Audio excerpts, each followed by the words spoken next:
Ouch. Good morning. That was a Joe Persky style of gavel. Good morning, everybody. It's November 5th, Election Day, and it also happens to be our Stearns County Board of Commissioners meeting. Let the record reflect that 4 of us are here in person, and Commissioner Lensmeyer is joining us remotely as noticed. And as we rise together for a moment of silence followed by the Pledge of Allegiance, let's just remember all the people helping to make our elections work today, all the people who have stepped forward and saying, I'm willing to serve. It's a big task, and it's one of the wonderful things about our community, our county, our state, and our country. So please join us in moments of silence followed by the pledge.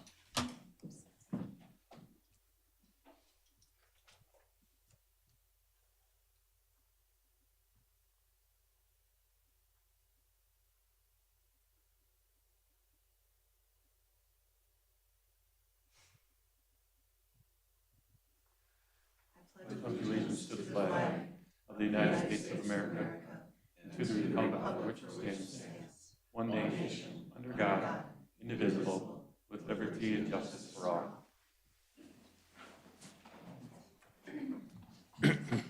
Thank you. Dr. Williams, our first item is approving the agenda. I think the only modification would be is having Mr. Schweifels do a quick election update. Sounds good. Is that good? Okay. With that, I'm looking for a motion to approve the agenda. So moved. Thank you, Commissioner Persky. Is there a second? Second. Thank you, Commissioner Bertram. Seeing no discussion, all in favor of approving the agenda, please signify by saying aye. Aye. Lee, okay, I can't hear you. You want to do thumbs up? Thumbs up or thumbs down? All right. Randy, you got that? I got it. Okay, good. Thank you. All right, the agenda is approved. Consent agenda. Members, it's a lengthy one, pretty straightforward. If I don't think anybody had anything they wanted removed for further discussion. If not, is somebody willing to move approving the consent agenda? So moved. Thank you, Commissioner Notch. Is there a second? I'll second with a comment. E5, the consideration of removing the conditional use permit for the recycling. You know what, we're very pleased and very grateful to have an operation like that because it definitely fulfills a need, especially in rural Stearns County. So appreciate the work by the operator and with environmental services to keep that going. So let's hopefully they'll get things in line and make sure that they're going to be okay with the MPCA. So, Okay, thank you. All right, we have a motion and a second. See no further comments. All in favor of approving the consent agenda items, signify by saying aye. Aye. Aye. Aye. Excellent. We've got you now, both ways. Great. Opposed, same sign. All right, good. All right, everybody has approved the consent agenda items. All right, our next item, and we do have a jam-packed agenda today. Very good and important things. I think first we're having on the Cannabis Events Retail Business Organization and Compliance Ordinance, Brenda Tice and Chad May. Is that correct? Or Dr. Williams, are you starting? Actually, Human service. Oh, I'm sorry. My eyes skipped for a second. Yeah, I almost had a heart attack. We would have gotten there. That's what happens when you have this long of a consent agenda. I wasn't going to correct you No, on no, that. it just says human services in tiny bits before the page break, so my eyes just thought it was.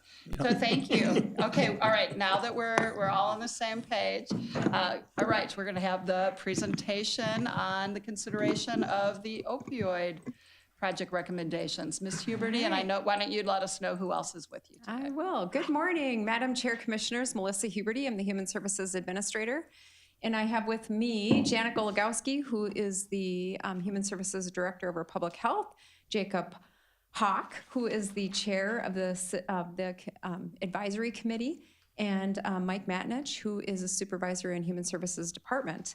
And so if we can get the PowerPoint pulled up, we are here to give some updates and request approval for the recommendations of the Opioid Citizens Advisory Committee. see. And it looks like it's coming up.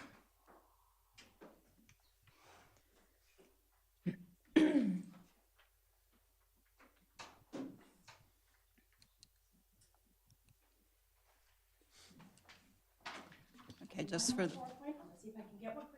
Uh-oh. Okay, for In the those of you who meantime. may be watching remotely, it'll just be a moment while they get the PowerPoint. And thank you all for being here and for the committee's work. We know that you've It's the same as done some in the substantial packet, work. right? Say that again. Same as in the packet. Yes, it is the Yes, it same. is in the packet. That's our high-tech communication. Open the door, power through the door. How we have evolved. Got to do a few things old school. Actually, let's face it, we're doing it both ways, right? We're saying it out loud and streaming it while somebody goes through the door.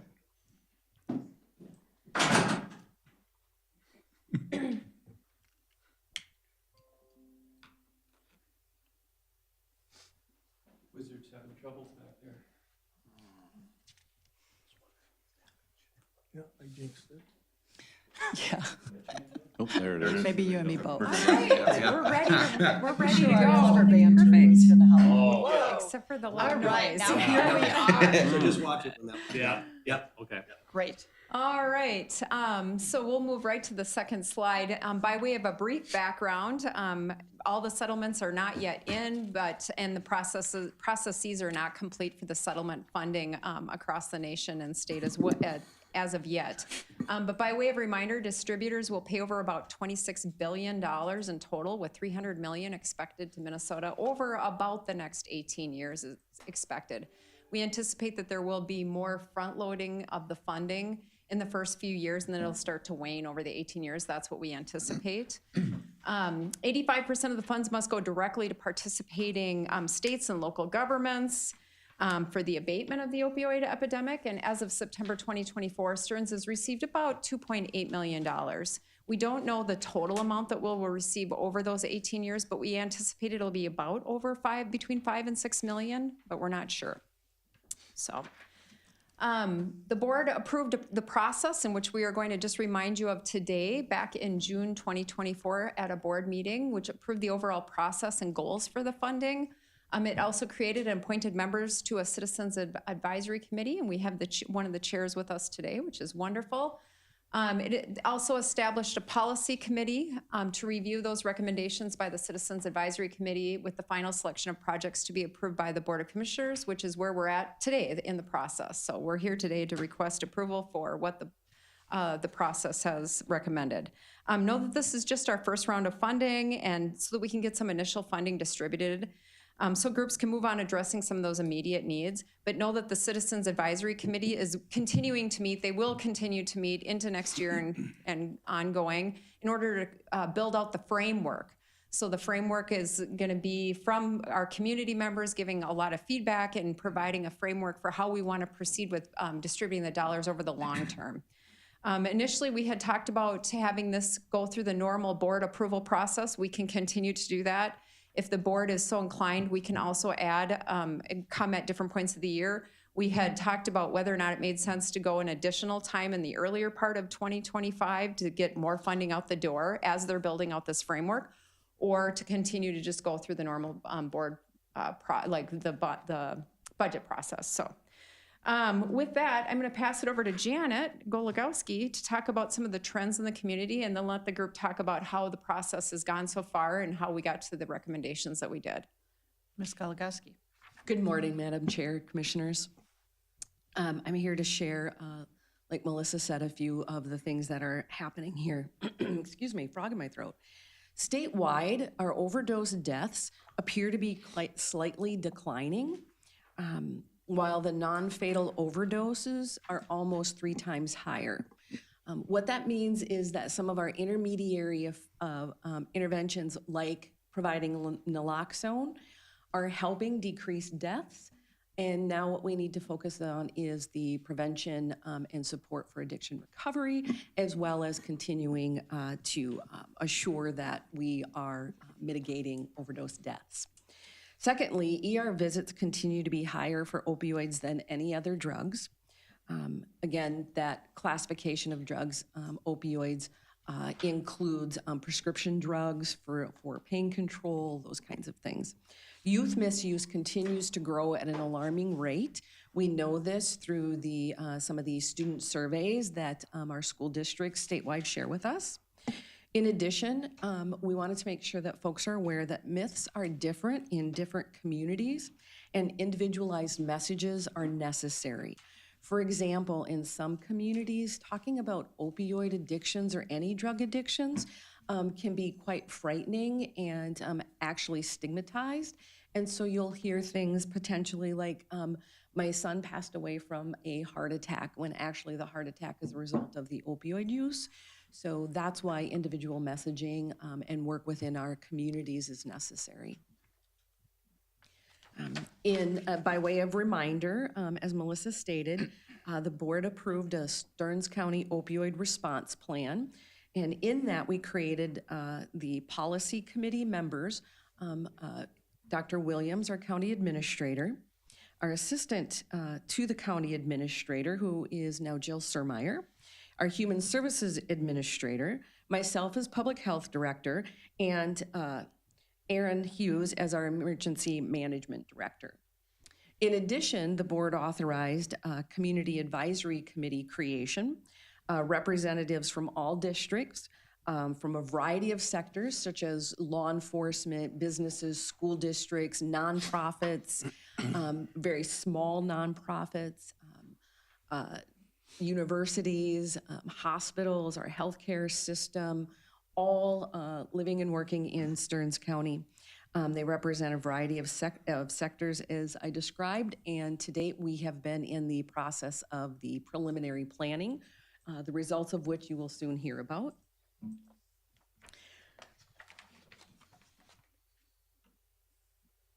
So it's a pleasure to be here with you today, Madam Chair, Commissioners. On a personal note, Commissioner Persky, it's nice to see you at the big kids table.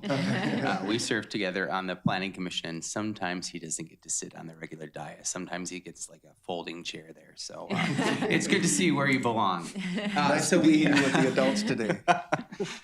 So we have some guiding principles that we work with that we've really made a priority, which is, first of all, local projects really kind of take a priority for us today. Keep them in the county, keep them in the community. That's been really important for us. Something that we need to focus on is a direct impact to the community members, and then they must align with the 3 pillars of our settlement funding. Madam Chair, Commissioners, Mike Matnich. Just as a reminder, the pillars that we're focusing on for this work are all fall in the area of prevention, recovery, and harm reduction. That is the focus that we're looking at here for this. So as the committee for the Community Advisory Group issued a call for projects, we received 20 projects and about approximately $2.8 million was requested. And as a result of that, we, the Community Advisory Committee, issued a call for those projects. We required potential grantees to submit the purpose as well as answer standardized questions and including budgets for their projects. For round 1, the Community Advisory Committee utilized a scoring criteria to review and make recommendations. In our next iteration, our next round, we would like to add in-person presentations to our process to further develop a very robust framework. So I'm going to run through a couple of the first 4 proposals that we have in front of us today. The first one was submitted to us by the Central Minnesota Violent Offenders Task Force. It's for a purchase of equipment, a chemical analyzer to use to protect our law enforcement officers, citizens to exposure to potential chemicals that they may encounter in the field. The next proposal is Effective Living Center. It's really to continue some work in the community around recovery, help support 100 to 250 individuals with basic needs as they're going through that journey of recovery. And that dollar amount is $112,000. Hoyo, our organization, they're located in Wade Park. They are looking for $81,100.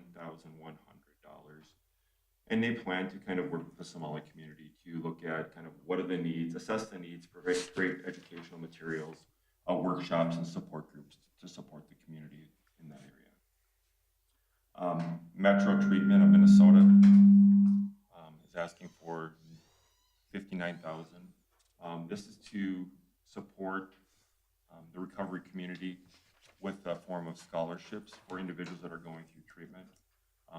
This would support up from 25 to 50 individuals in the form of scholarship for the medications and stuff they would be using in that recovery. And then we have the Sartell PD with a request for a $6,300 grant, which will bring a well-known speaker to present information on drug prevention. The PD has worked with them before and has had some really good results with that. There'll be one presentation for students and another for the adults and parents as well. We have Too Much Talent looking for a grant for $100,924 and that is located in northern St. Cloud. They plan to train staff to lead activities for $100 to $250 or 250 at-risk African-American youth to determine kind of the needs, provide community events, create educational videos, and provide space to meet and conduct anti-drug programming. We have the Ultimate Success Insight, $120,000 to work with youth in St. Cloud to provide culturally relevant education, peer support, and recovery resources regarding kind of the mental health areas, substance abuse, and resiliency to 250 Somali youth and parents in and around the St. Cloud area. And then the Yes Network, we have $67,670 to Huddle Up will participate and work with the Paynesville, Rocori, and Kimball school districts to implement mental health curriculum and substance use prevention activities in 21 classrooms, 12 neighborhood program sites, reaching about 250 K through 12 students. All right, so that leads us to, at this point in time for the first round of funding, we're looking to get board approval for the 8 recommended projects that total approximately $600 and just less than $21,000. And with that, we're all available for questions. So as we're turning it over to questions, just to reinforce, there's a lot of interest in these funds. Grant making can be, and grant recommending can be challenging. I've done a fair amount of that in my life, and so appreciate the work that has happened so far. I'm sure others do too. Somebody whose name might not be on that doesn't mean never, it means not yet. And we do have some bigger strategic questions to answer, it sounds like. And personally, I'm glad to hear that you're going to be adding, there was a formal process, and yet you're going to be modifying it as it moves forward to be hearing and being able to address questions. Yeah. Commissioner Notch, I think I saw you first, and I know you had a few. You and I both had lots of questions. Yeah. Thanks, Madam Chair. I guess one of my questions is, obviously, I'm not even familiar with the majority of these organizations. I'm assuming part of the request included a history. But I guess one question I have is, how long have some of these organizations been around? And then what's the audit procedure to make sure funds are used accordingly? Madam Chair, Commissioners, we did our due diligence with the finance background. I had my finance team check every single proposal and made sure that that there was no issues that at least that we can tell through multiple screenings. So we treated it like we do with other requests for proposals and are following a similar process with that we do in the county in general. And with that, would you, and certainly going back to you, would you talk a little bit about oversight or accountability? I mean, I think that's something. Correct, yeah. We thought we would also follow the process that generally that we used for ARPA funding. So it would mean that there's a lot of oversight. So they may request these funds, but then at least on a quarterly basis, I think we did with the ARPA funding, sometimes more often depending upon the program, asking for their outcomes, what they did, what they spent their money on, how it was spent. And so there's oversight in there on a regular basis. So anybody who gets funding isn't just going to get the whole amount of funding. They get it in a chunk and then they prove that they've done what they're doing. Okay. And we see how it goes. And then we continue on just like we did in a similar fashion with ARPA funding and with the contracting process there.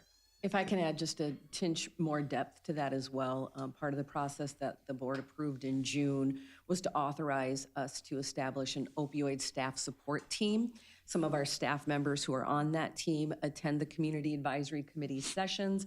They work with the advisory committee team as well as the project development, and now they will pivot to working with the measurable outcomes that the projects all had to submit to, so that we know going in what's currently being done, and at the end of the grant proposal timeframe, what's been accomplished.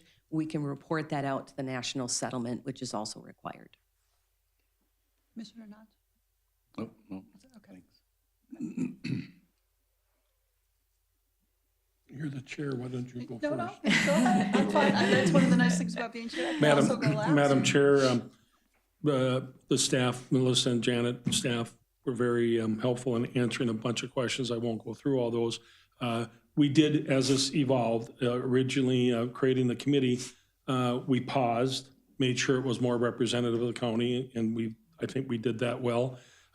This was on the agenda, as you know, at a previous board meeting, a lot of questions. We paused, answered those questions, and went through. This is very important because it's the first round, it's not the last. And so kind of the standard we set is important. How did tobacco settlement, how was the county involved with that? Obviously, I wasn't here. Were we involved with that at all?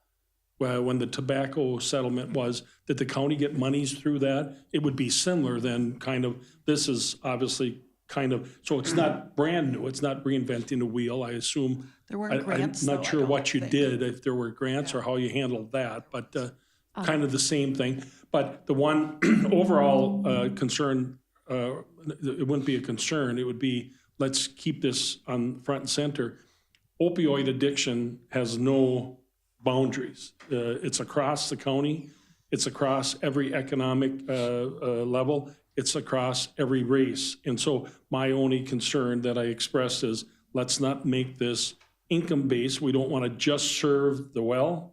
We don't want to just serve the low income. I mean, again, opioid addiction affects everyone. And the same thing in race.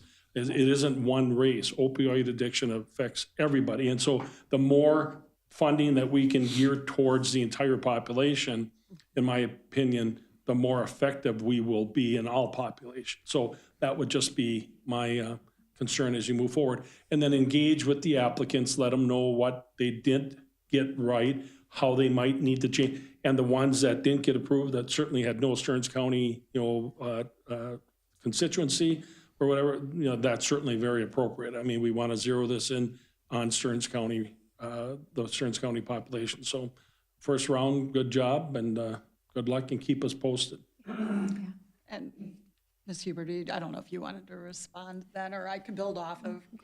We talked, like Commissioner Bertram, I really appreciate the time that staff spent as well as the committee.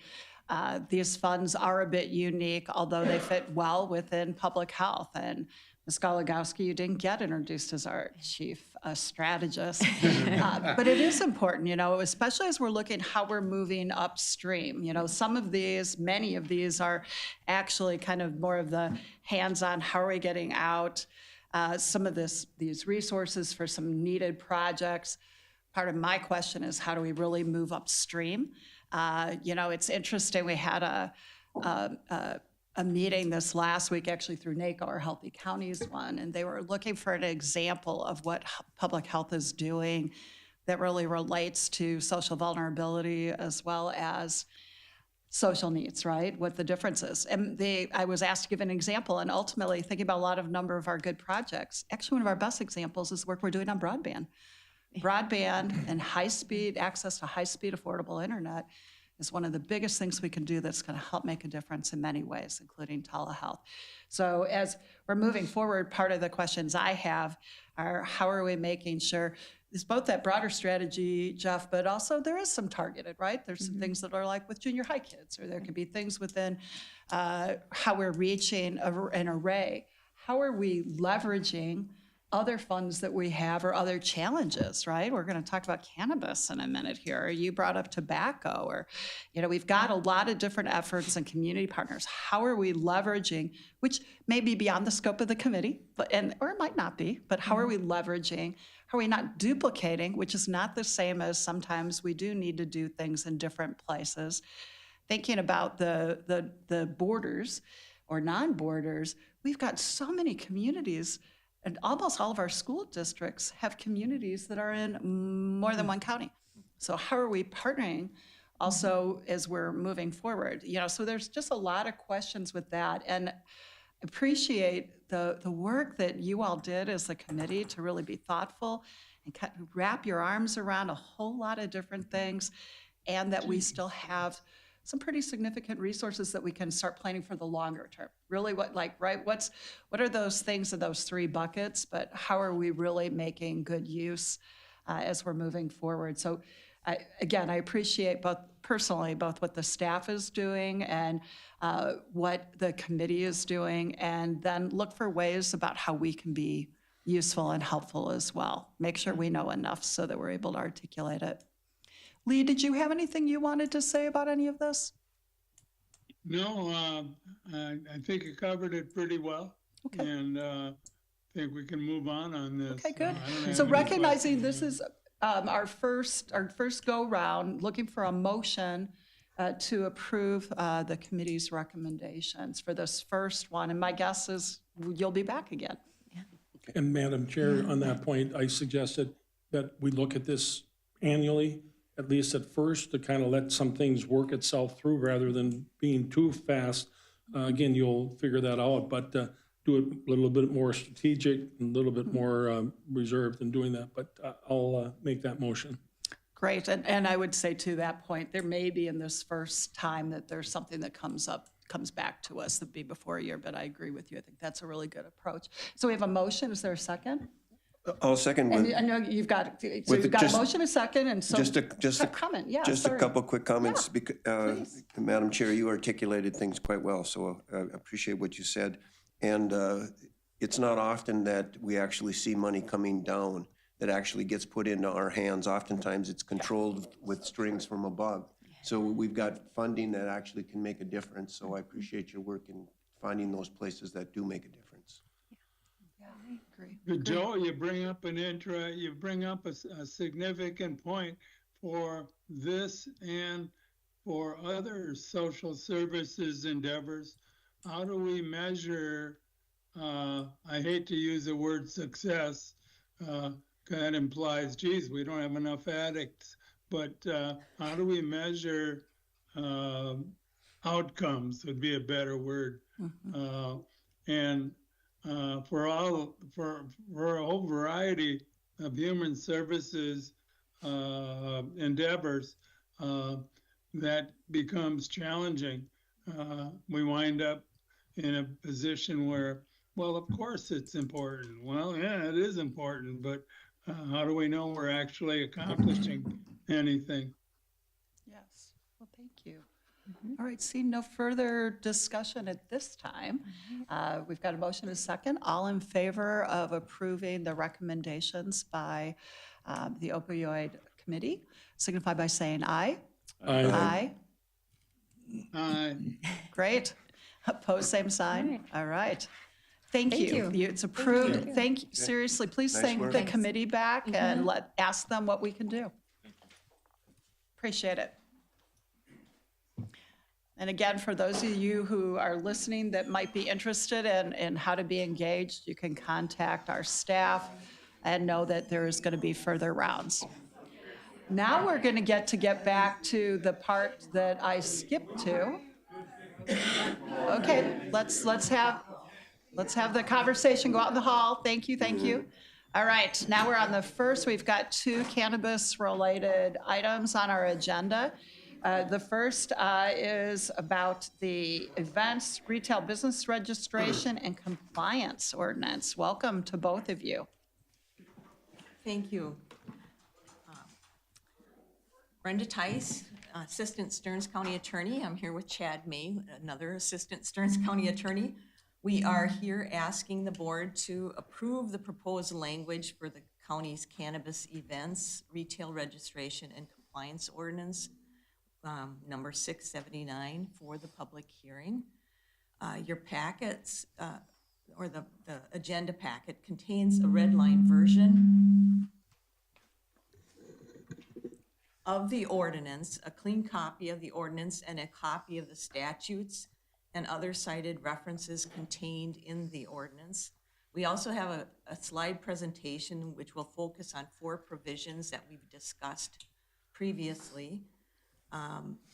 We discussed this ordinance at the October 5th meeting, and we plan on focusing on those areas that the board had questions on. We also want to go over the cannabis events section, which is a new section since we last met. The majority of the changes are noted in the red line version. There are in our slide presentation, those 4 sections, we have some changes to those ordinance provisions that we're going to be addressing in addition to the red line version. So with that, I do have, I know we have the slide presentation on the screen. I wanted you to have the red line versions in your hand and also copies of those, and they're separated like this. Copies of the full copy of the changes on those ordinances in your hands. Thank you. Now I know Lee will have to Use the switch packet screens, yeah, from the packet to the slide presentation, and we will get the information, the hard copy information to him later on. Well, and the good news is that the packet reads very well, and so I'm guessing he'll be able to follow along well.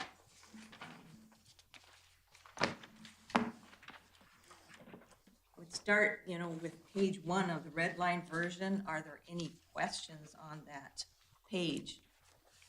It is. Madam Chair, I was going to ask at some point, maybe now is the time to do that. How similar is this to other county ordinances? I mean, obviously, you're looped in is it identical? Is it, and why? In terms of structure or, The language, Ms. Tice? There aren't a lot of them out there that I've seen. I know that the county attorneys that I've spoken to have drafted their versions to follow or model their tobacco ordinances. We drafted this ordinance to model using the Stearns County alcoholic beverage ordinance as a model. So that would be, I guess, part of it, between counties, but how about within ours? If it's modeled after, is the language similar to other ordinances we have to the extent it's relevant? That's exactly right. That's what our goal was, to make it easier, not only for, There's 2 pages. I think there's multiple copies.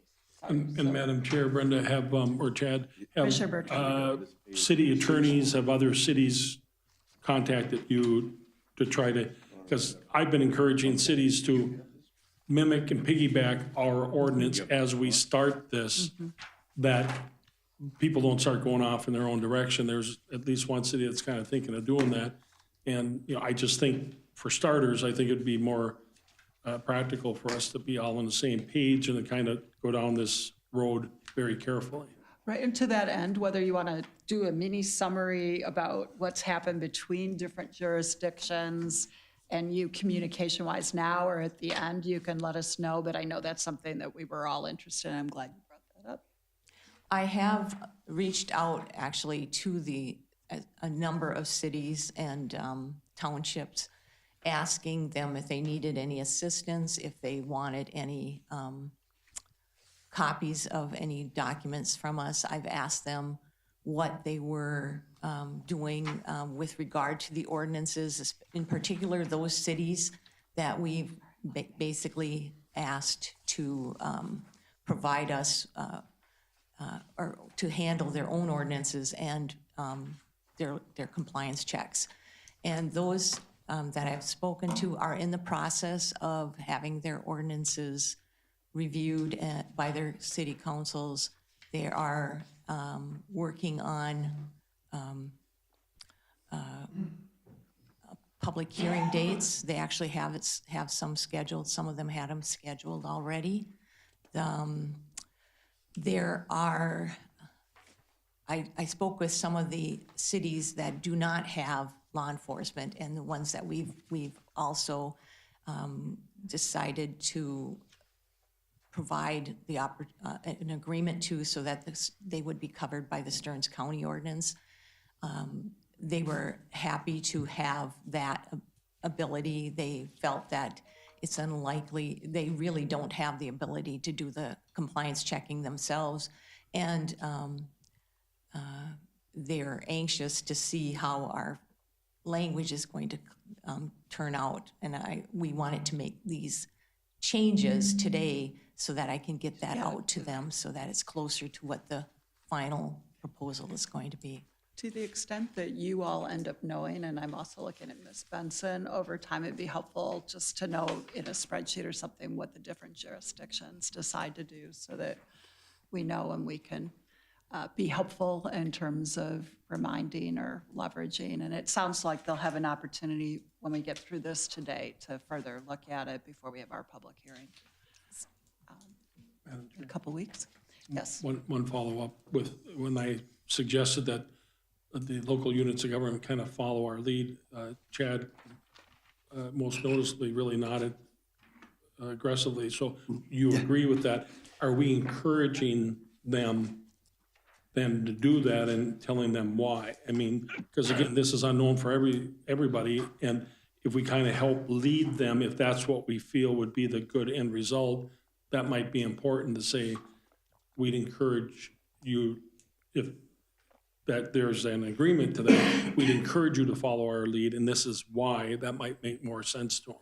Yeah, Commissioner Bertram, Commissioners, we do, we have reached out, we've solicited that.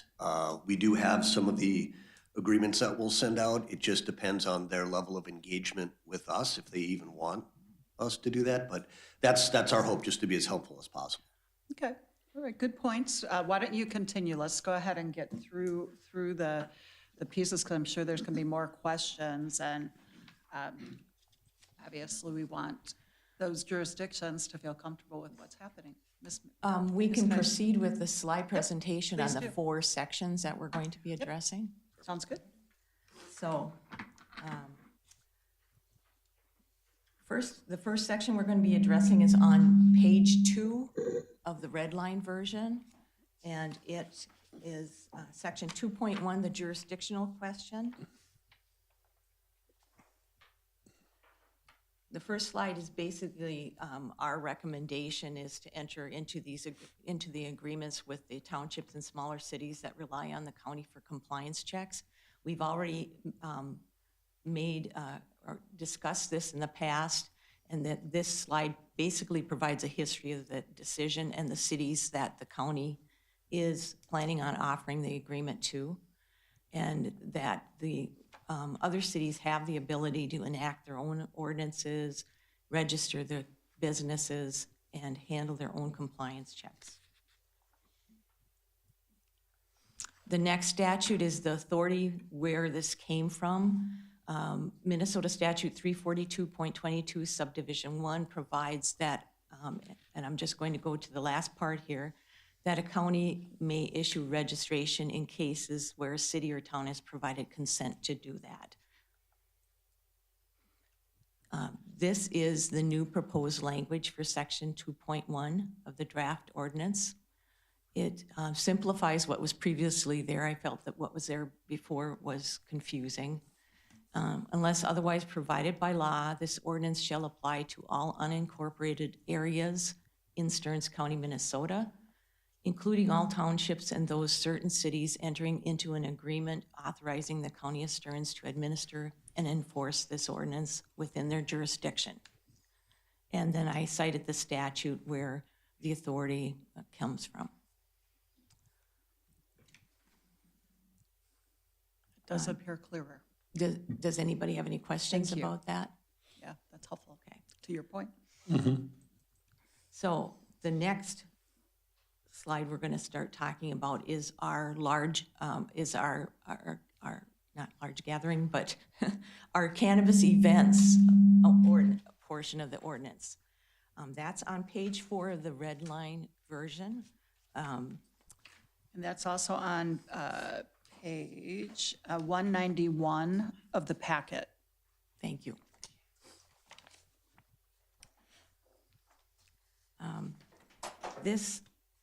We're recommending the adoption of this provision into the ordinance. It adopts application information and general requirements that we utilize in the large gathering ordinance for the county for cannabis events. Many of the things we are asking for are also required by Minnesota statute 342.39, which is the application statute provisions that the Office of Administrative Hearings will require in order to get the license to do an event.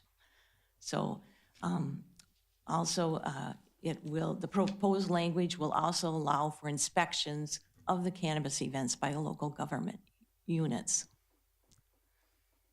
What I would like to do, we do have attached a full copy in our slide presentation of the cannabis event ordinances. They are 342.39 and 342.40. I'm going to focus on certain provisions in those two statutes which give us authority to have our own provision and permit if we desire for the events. On 342.39 subdivision 7, it says proof of local approval for the cannabis event is required as one of the licensing provisions by the Office of Administrative Hearings.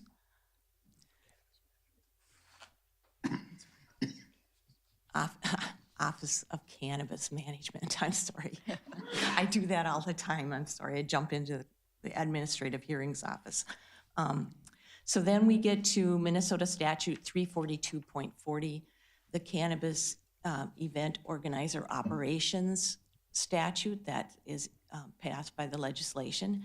It specifically provides that a cannabis event organizer must receive local approval, including obtaining any necessary permits or license issued by a local unit of government before holding a cannabis event.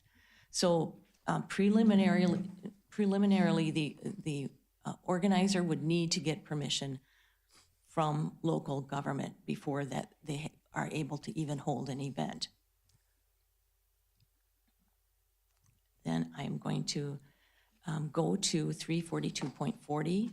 Another provision in that ordinance at subdivision 8 authorizes cannabis event on-site consumption, but only if approved by the local unit of government. A cannabis event may designate an area for consumption of adult use cannabis flower, adult use cannabis products, lower potency hemp edibles, hemp-derived consumer products, or any combination of those items. Again, it's up to the local unit of government initially before that can take place. So our draft ordinance is Section 5 cannabis events. It provides for the requirements of the local approval. It also provides for compliance with the statutes that are listed, 342.39 and 342.40. It includes the requirements for the application for large gathering under the large gathering permit. They have been included in here under section or letters A through J. So, Ms. Tice, that's another place where this mirrors other ordinances that we have. Right. Okay. Exactly. And also, if you look at 342.39, the majority of that information is also required in the application. So for the event license from the OCM. One thing we will point out that we do require a minimum of 90 days notice prior to the proposed event time under the application process so that there's time to make to prepare for the event by the local governing authority. Ms. Tice, for those who might be listening, is that consistent with our other large gathering? Yes, Right, so it'd be the same kind of expectation. yes. Okay, thank you. On the last page of this ordinance, that slide, and this slide, there are some changes we needed to make to it. First of all, because we have added section 5 to it, we had to change our enforcement section to 10, and that change is in there. I've noted the number of this ordinance at number 679. Our enforcement provisions from ordinance number 679 will be the enforcement provisions for the cannabis event ordinance. Retail sales are allowed by, and I had previously had in this ordinance, the Office of Cannabis Management's licensure is making that decision, and it should have been local government units, so that has been changed and corrected as well. Can you, I know Commissioner Persky has a question, can you help us and the listeners understand what that actually means? By local government unit, now you're not talking about us, now you're talking about a very local government, because it's our ordinance. Right. Okay. So describe that, and then Commissioner Persky, I know you've got. Yeah. The county ordinance provides this provision. However, where the event is going to be held, that local government unit makes the decision whether they were going to authorize the local event and whether they're going to authorize retail sales. So that's their first stop is going to the township or the small city or whomever. Is that correct? Correct. Okay. That's helpful. Commissioner Persky, I can see lots of wheels going. I'm just Lots of gears. I'm trying to grasp an idea about what we mean when we talk about a cannabis event. Because you were talking, I don't know exactly what you're talking. What is a cannabis event? I probably am not any more of an expert at that than you are, but I believe it'd be similar to they have wine tasting events. If you looked at it from an alcoholic beverage type, if you're modeling it on that type of an event. How many would we have, though, that would be a large event? I mean, that's where I think it gets a little tricky. What might that be? So instead of, okay, I know this wouldn't happen, but I'm just going to say it. Instead of a parish festival where they want a beer and wine license, would they be coming to also ask to have this? Guessing that wouldn't be the case, but is that Madam the Chair, kind of thing you're talking and about? that's what I'm trying to figure out what we're talking about, because if we're talking about a town festival, as you alluded Right. to, that, okay, then, there might be a beer garden. Are we talking about potential of having just the sales and availability to purchase cannabis? Or are we talking about people coming out to celebrate having cannabis and a variety of vendors there? And, because if that's true, I guess I'd like to have a donut shop there. Good idea. That'll be our next ordinance. Well, I was just looking at the provisions that we have, and these are also in the ordinance itself for where the event's going to be held. And it includes a statement in there that whether or not there's going to be sale of the product, an indication of whether they'll be allowed to consume the product. They are to provide a complete description of all the activities that are anticipated to be part of that event, a list of all the vendors, they anticipate just vendors. Going back to part of the question, a town event where they're asking to be able to sell wine or beer. They could be, a vendor could be asking, or would it be the event, to sell or have use or off sale? Can you help us understand, is this more like a one-day special, somebody can sell it, or it's probably a yes. It could be a one-day, we're going to have the smoking area. It could be, just so we're understanding. And I think we all recognize there might not be any of these at first, or they might be very few and far between. And as Commissioner Lensmeyer likes to remind us, we can adapt things over time. Just help us understand what we're really talking about. St. Joe 4th of July Festival. Would they, of course, they might have their own ordinance, so that's not a good example. I believe these are intended to be separate events. They're not, we have a public use ordinance that would prevent use in areas where there are children. Kids, right, we dealt with that. You know, so that would come into play with that as well. So I anticipate that these would be looked at as separate events. They can last up to 4 days under the license. So it could be something palooza that wants to have an array of substance that could be sold or used. Is that okay? Yes. And the ordinance, the provisions we're putting into our proposed ordinance, this provision provides that the local government has authority to say, no, we don't want this here. It also provides that if they do decide to allow it, and it may be sponsored by a local establishment that wants to have an event, a local alcoholic beverage establishment might want to hold an event, and it might be approved, but actual consumption during that event could be denied by the local government unit. And this ordinance provides authority that if it is approved, we would have the ability to have local law enforcement come in and monitor it and make sure they're complying with the state statutes.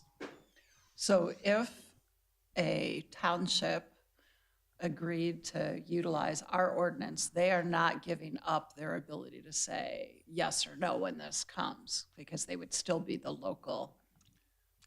Well, we would become the LGU under the agreement, and Right, so. but they might still want to be able to say Right, yes and or we would no. still listen to their input, right? So we is what I need to anticipate. make sure we had a mechanism for Right. that, right? Commissioner Persky, another question? Well, and so then we're talking about something similar that would be like a brewery tour or a brewery sampling. That's what we're talking about when we're talking about a cannabis event. So people would have their product, be able to demonstrate it or have their product available like a booth or a fair or something like that. Yep. And then it'd be whether or not they could consume it or not would be another part of the ordinance. Correct. Right. Okay. Yep. So, all right. Thank you, that was a helpful example. All right.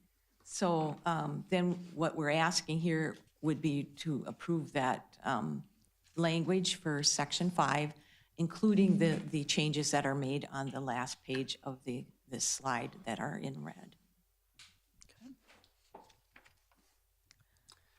All right, so I can go through this. Often talked about condition on the cap of the number of retail businesses. This goes into the first slide in regards to cities or towns that enter into agreement with the county to become their LGU, because as it starts out, every city and town and county can be their own LGU for purposes of the cannabis statute. It's a question of how much do the cities and towns want the county to absorb that. But one distinction here is, we talk about the 1 per 12.5, and that applies to every LGU. And so I've got some maps that GIS helped me with to go over this in a couple slides. But basically each one, if they were to maintain their own status as an LGU, would be 1. You always round up. But there's a provision here in J, and I guess I should start by saying in this statute and in some others, there's some ambiguities that are created. Those ambiguities will potentially create issues when we begin to implement this across the state. I anticipate there will be interpretation and guidance from OCM. I believe there might also be subsequent legislation changes because of the way that this is happening. But as it stands now, we have J, which says if a county has one active registration for every 12.5, a city or town within the county is not obligated to register a cannabis business. It's the one place where they differentiate from the LGU concept to say the county. And so what that does is it creates a countywide possibility for a city, whether or not they agree with us, if we're over the number. And in our county, it's 13. And again, nothing in this section prohibits the LGU from, doing licenses in excess. So each city or town that did not agree with us could have as many as they would want to have. Now, what's interesting is if they did, it would still go potentially to the county number. So it's one thing to think about. So, And if a municipality decides to have one themselves, that goes towards the number 13. I think the municipality can, but it is not included in the calculation. That's what I was wondering. Yep, Okay, so if correct. we have one or more municipalities. Right. Okay. So we do have the draft ordinance provision 6.1, which does limit it pursuant to that statutory authority. There has been some discussions, and I spoke with Commissioner Persky. There could be an argument that to not get into the limiting of retail operations, number one, if we're not going to get to 13, because the problem is once you get to that number, there's no set statutory framework for how you award that next license. Now, we have it in a sequential order where we can say first come, first served, then that would potentially work. There's also talk about lotteries. So now when we get to the maps here, and these are the maps that GIS helped me prepare. I pulled the Office of Cannabis Management refers to the state demographic center for population counts. And these are going to be the 2023, the latest numbers. So the first map is the entire county. What I had GIS do is they put together the population of every township and city from that data, so you can see in one view the entirety of the population. So that's the first slide. And then what I had them do is I had them do the division of 1 per 12.5. And you can see that within the entire county. Like I said, almost every single city or town is less than 1, so it would be 1 if they were their own. You can see that St. Cloud is at 5, Sartell's at 2, and so St. Joe, Wade Park are both at 1. So you can kind of see how that plays out, assuming everyone stayed independent. We do know that there's some ability to absorb. So then if we go, I did one other example here, and this is just a theoretical, assuming that the bigger cities in our county opted to do their own thing completely, you get the remaining population for the county, and you can see that the total population of Sartell, St. Cloud, St. Joe, and Wade Park be 6.5, and that's from taking those. And then you have the top number is the excluding those larger cities, and you can see that number there as well.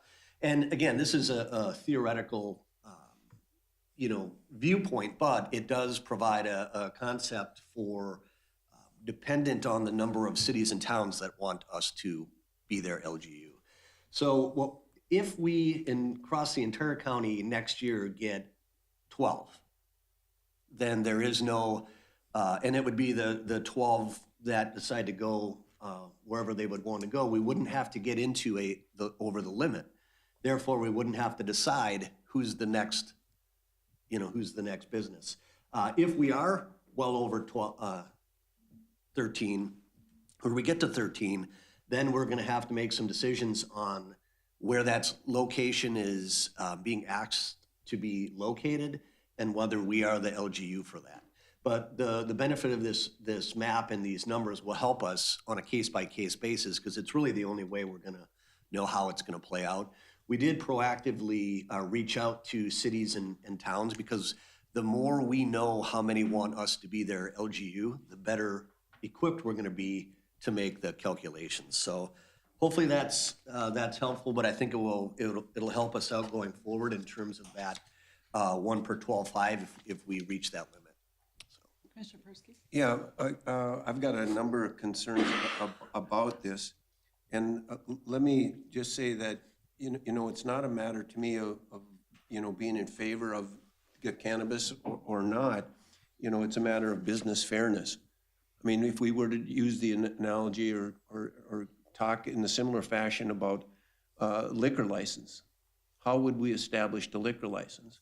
Well, would we establish a liquor license that we're only going to allow 1 per 12.5 thousand people? I think that would be extremely problematic. Also, just with the location of St. Cloud and the Benton County and Sherburne County, depending upon what they do, would also have an influence about business fairness. So that if there would be only 1 or 2 shops in St. Cloud, but, you know, 6 or 8 just across the other side of the river, that changes things as well. So I'm just a little bit concerned. Why are we so concerned about, we don't have to have the limit at 1 per 12.5. We don't have to do that. And my question would be, why would we, is there a reason why we would be doing that? Well, Commissioner Persky, you're correct. There is no requirement to have the limit. The limits provided via the statute and the concerns that you're bringing up are correct. Is not only could you look at it as a open business concept, but also in terms of the discretionary mechanism if you get over 13. But the other side of that is we do have the ability to control or limit now in the ordinance. And like all of this, like I said, there will be changes. We will be able to adapt if need be. I think the rationale that was initially proposed for the limit is you can utilize a statutory limit now. You can always go in excess if you think that it's creating an issue. And my opinion was, my opinion was the restriction of as far as the minimum number that you had to have was there because they wanted to make sure that people would have that opportunity and that the counties could not be considered like, for example, a dry county. That's correct. And so that there would be availability for people to have sales. Now, again, it's not a matter if you agree with, the exploitation or use of cannabis, but there's a big business fairness issue here that's at stake. And there could be considerable amount of litigation or also monopolizing or manipulation. I use the example of, somebody buying 12 licenses in El Rosa. Well, that leaves, you could have 1 in St. Cloud. Well, that would be a very busy place, I would think. And so, correct. Okay. And so we want to make sure that, again, there's fair business practice taking place. And I'm not sure by doing the 12.5 limitation across that, just basically, would there be any problem with allowing townships to at least have 1 if they so desire? If they choose not to have 1, then they choose not to have 1. Each community, allow them to have at least 1. If they choose to have 1, they can. If they want to have more, that's up to the city council to determine. Ms. Tice? Thank you.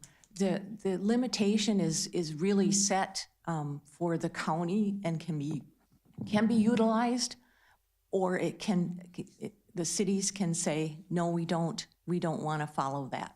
So they still have the ability to add more businesses. It's not truly a limit.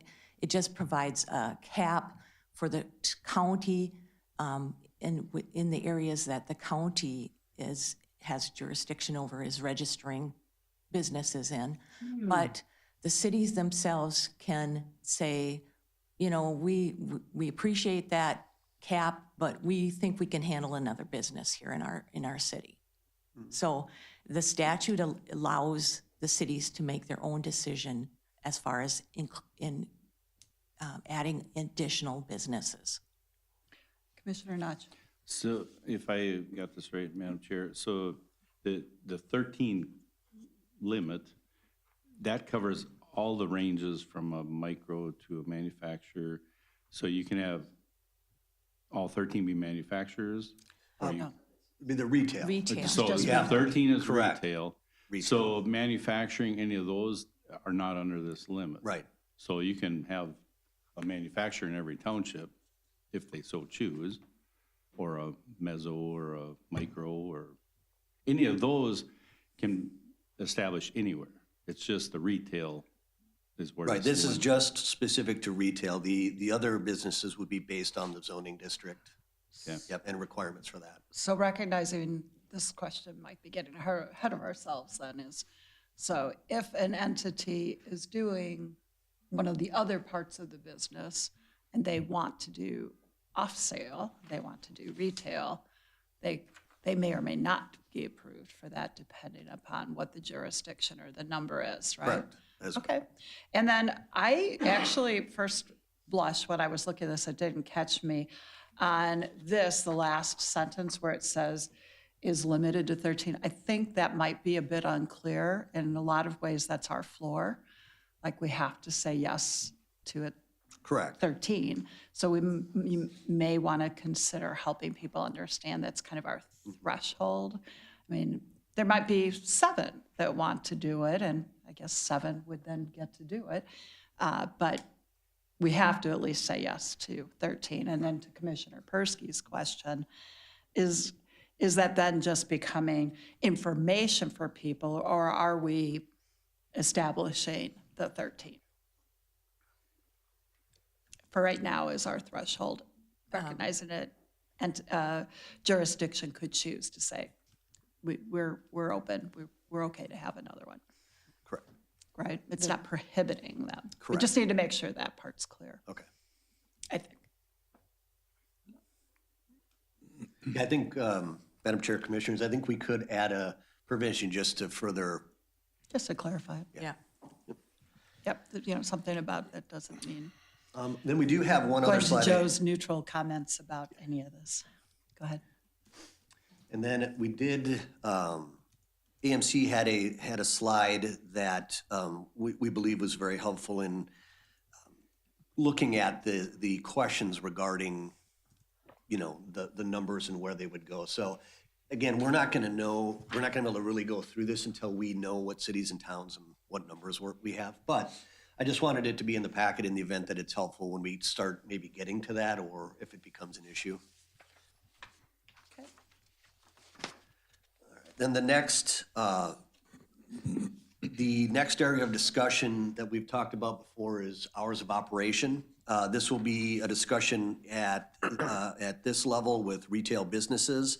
I know Angie Berg will also be presenting as part of the next presentation. She actually provided put together the visual, the graphic that I think best helps us in this regard.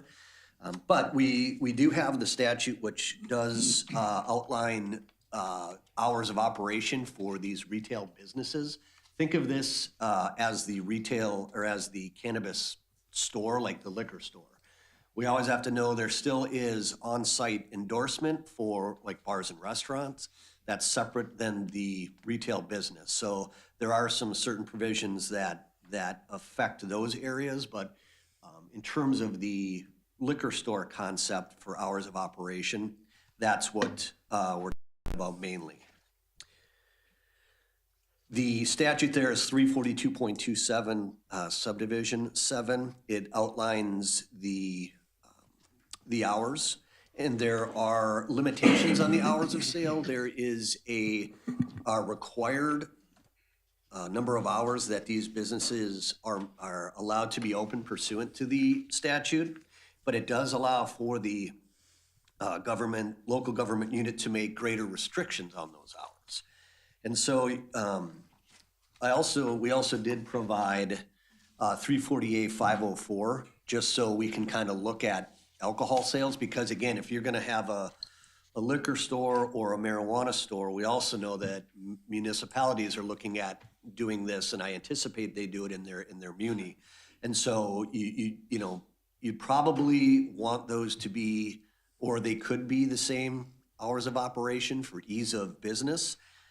But you could go further restriction on cannabis pursuant to statute. So, I'm sorry. The next one.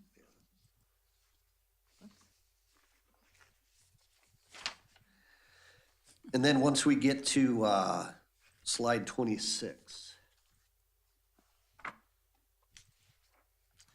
It has I outlined the state minimum prohibition, the local additional prohibition, and then the local max.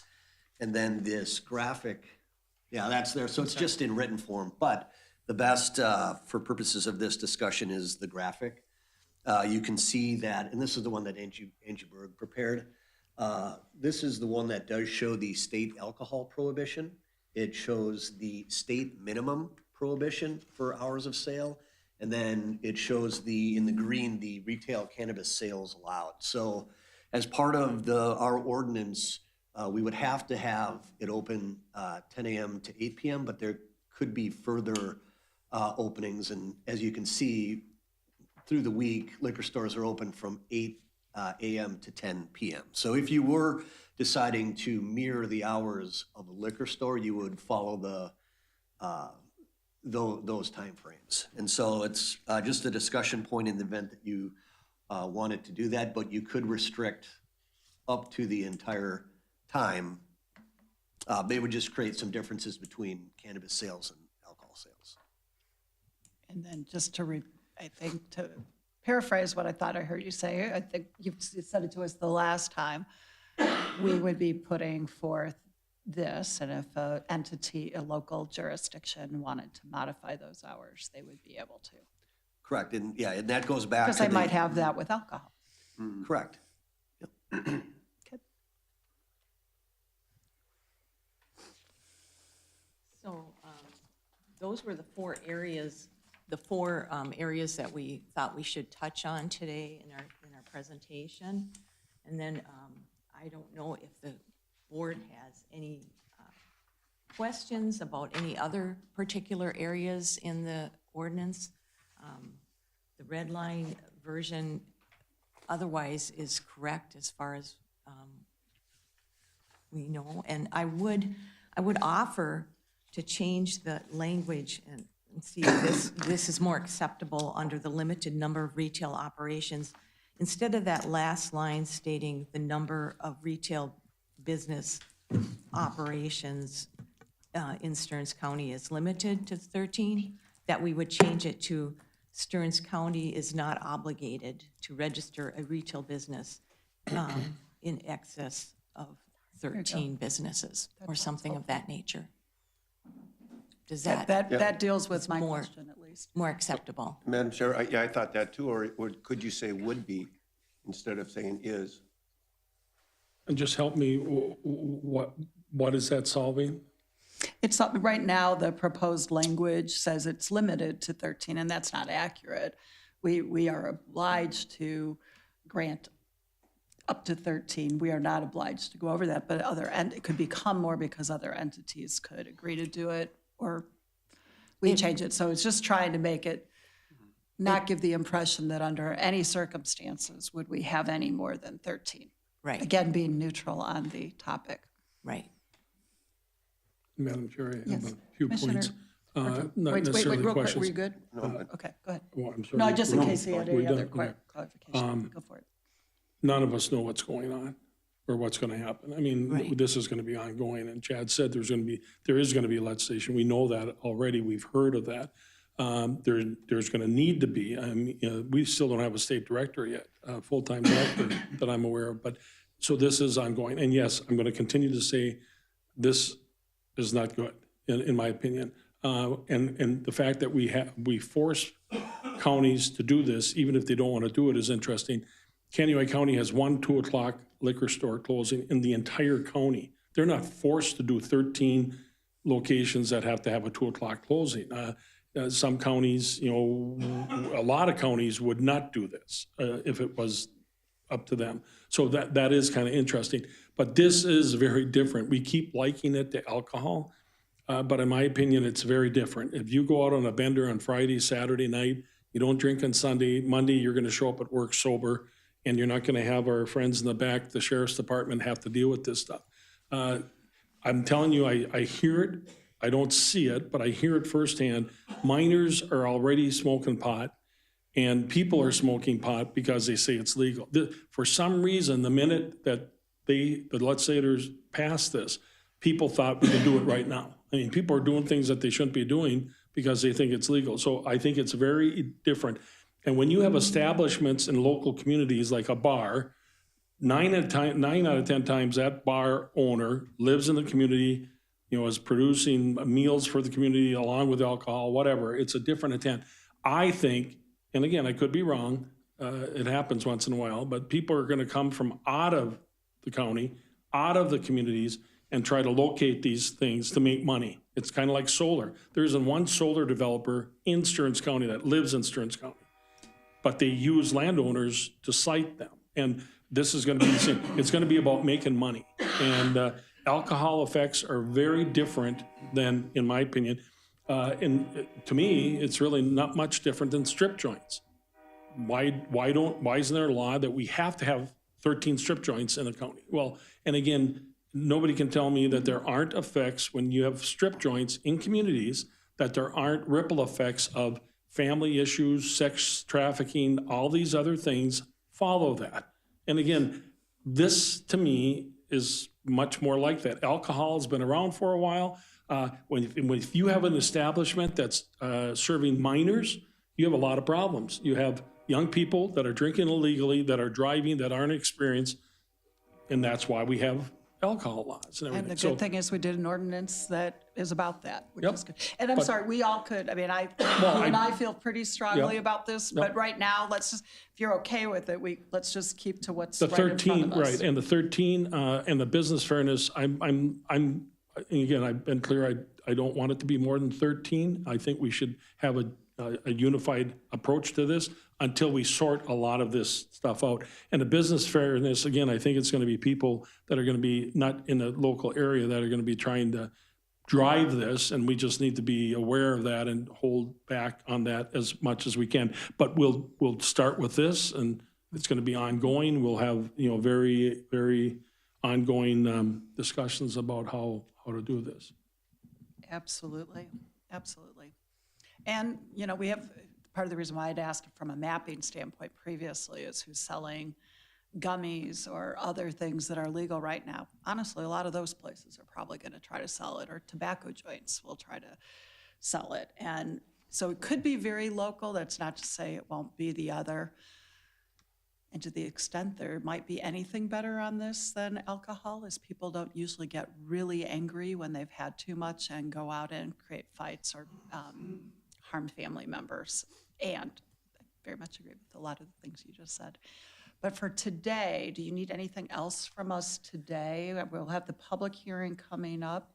Right, we would just like to have an approval of the language that It's going to is get posted, being presented. recognizing we're not approving this yet because we Right. need to have our public hearing. Right, this is Okay. just to approve the language for presentation at the public hearing. Okay, so members, knowing that we have lots of hesitancy about all of this, looking for a motion to approve for the purposes of the public hearing, posting the modified language, because you just modified that one that has been brought before us today.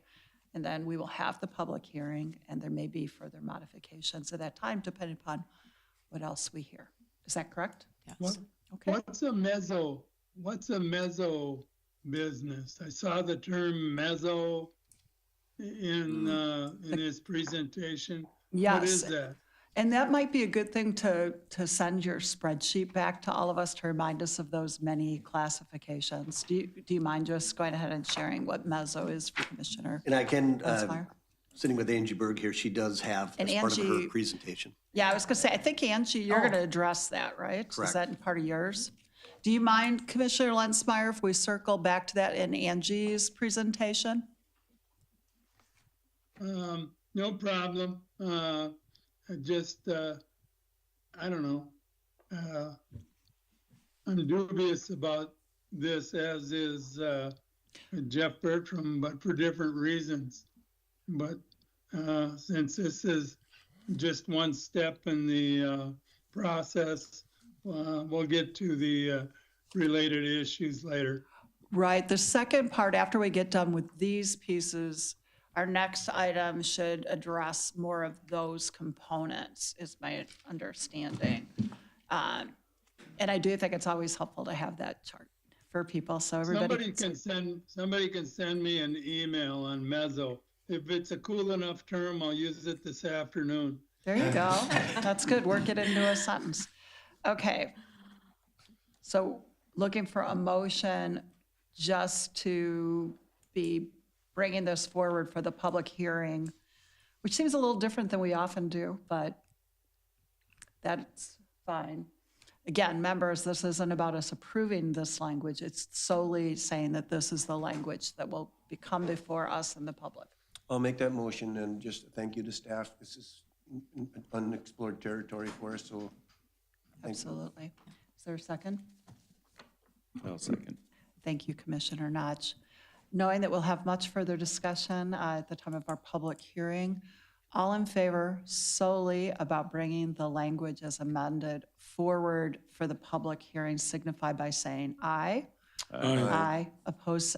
Lee, are you an aye or, I'm sorry? I'm an aye. Yeah, Aye, okay. Opposed, same sign. Okay. All right. Yes, on behalf of all of us, thank you for this immense amount of work. And it's not a bad time to actually acknowledge that we have a new assistant county administrator, Jill Sturmeyer, who did a lot of work with AMC and many counties on this. And to the extent we're going to be grappling through, in addition to our incredible people who've been working on these pieces, we're going to be able to leverage Jill's expertise as well. So thank you on this piece. Okay, members, it is 10:20. Do you have it in you to go through the environmental services part of this and then take a break, or do you need a break now? I can wait. Okay, let's keep, I'm not seeing anybody saying they need to go. Okay, thank you. All right. So now Madam Chair, just two comments. One, the people in El Rosa really appreciate Joe's concern for them, so pass that on. And how ironic that Angie has the mental part of this presentation. Yeah, the mezzo. The mezzo, you have the mezzo part, how coincidental. Exactly. Okay, so for the public, we're going to be moving to environmental services.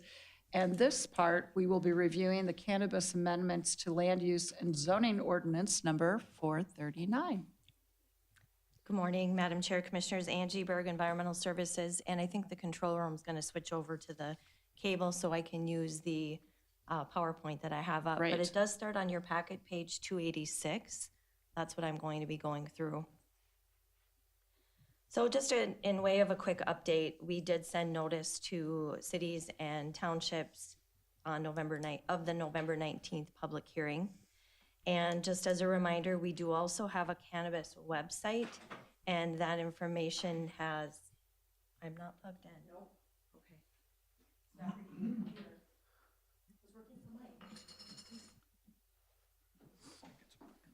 Do you want to switch chairs?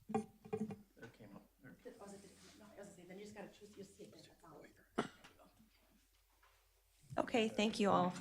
Very good.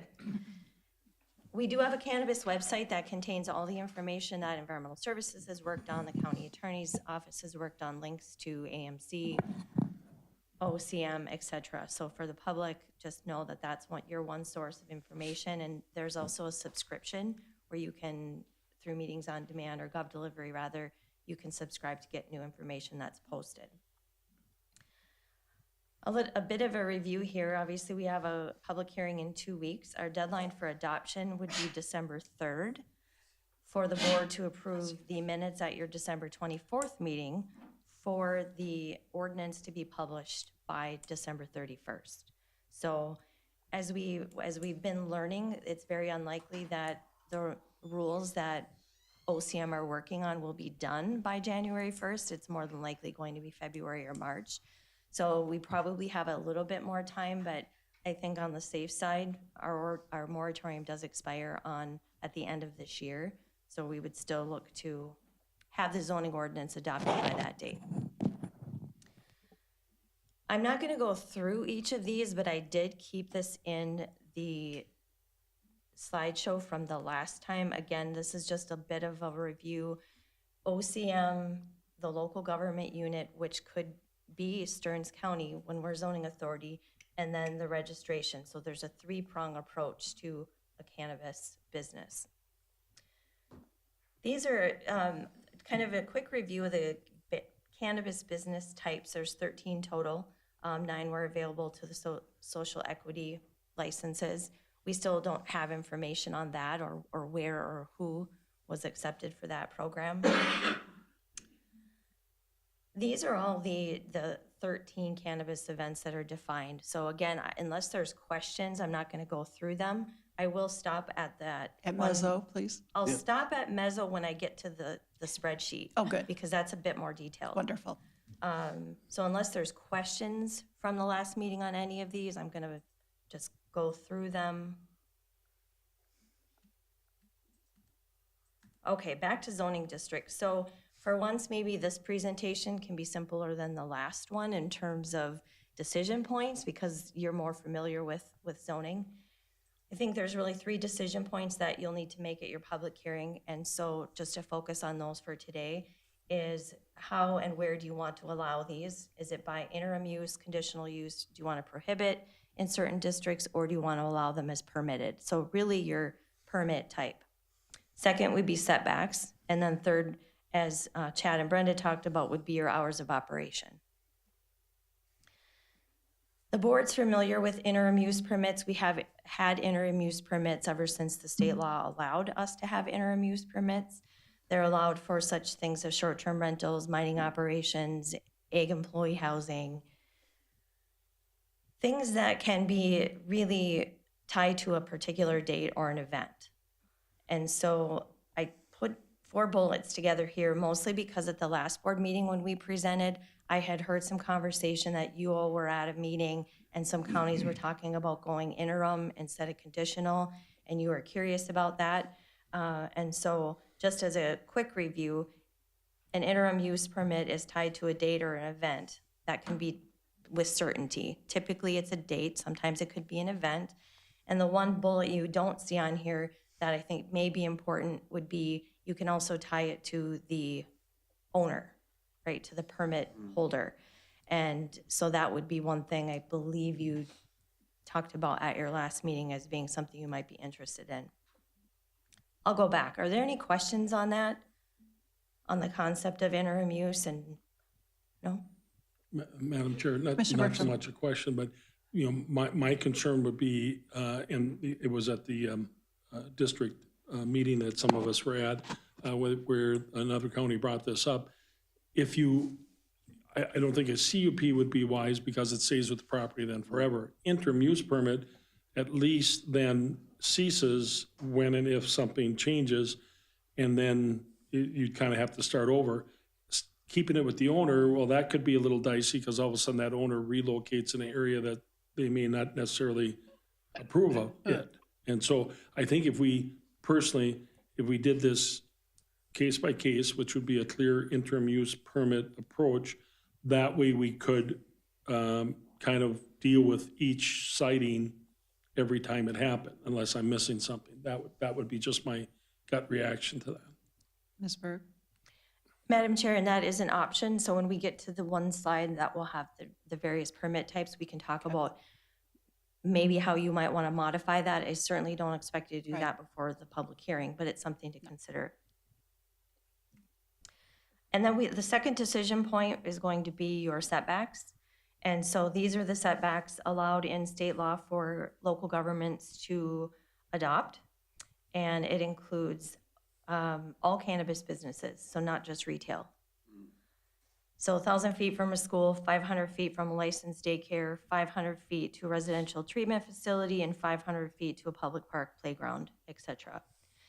And so you've probably been hearing throughout whatever news media you watch, various cities in the metro area have been making decisions on this. The ordinance that we published for purposes of the public hearing include these setbacks as a minimum. So that again would be something at the public hearing you'll either want to vet or change.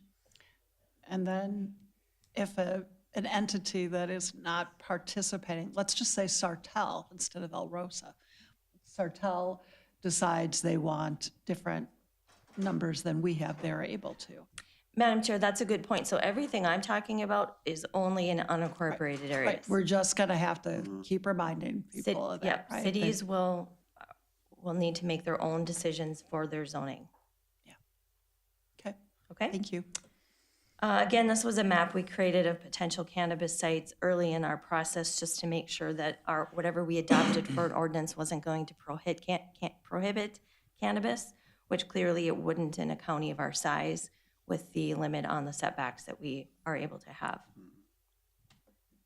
And then last, again, Brenda and Chad talked about this, would be hours of operation. So the proposal is to, as currently published for your public hearing, is that retail sales would be prohibited from 9 p.m. to 10 a.m. And again, if you want to match alcohol, you would move 9 p.m. to 10 p.m. So that, again, would be a decision point. Which is more limited than cigarettes, than tobacco. Just to have said it out loud. Alcohol is more restrictive than tobacco. Okay, good to know. Well, because they can sell tobacco whenever they want to.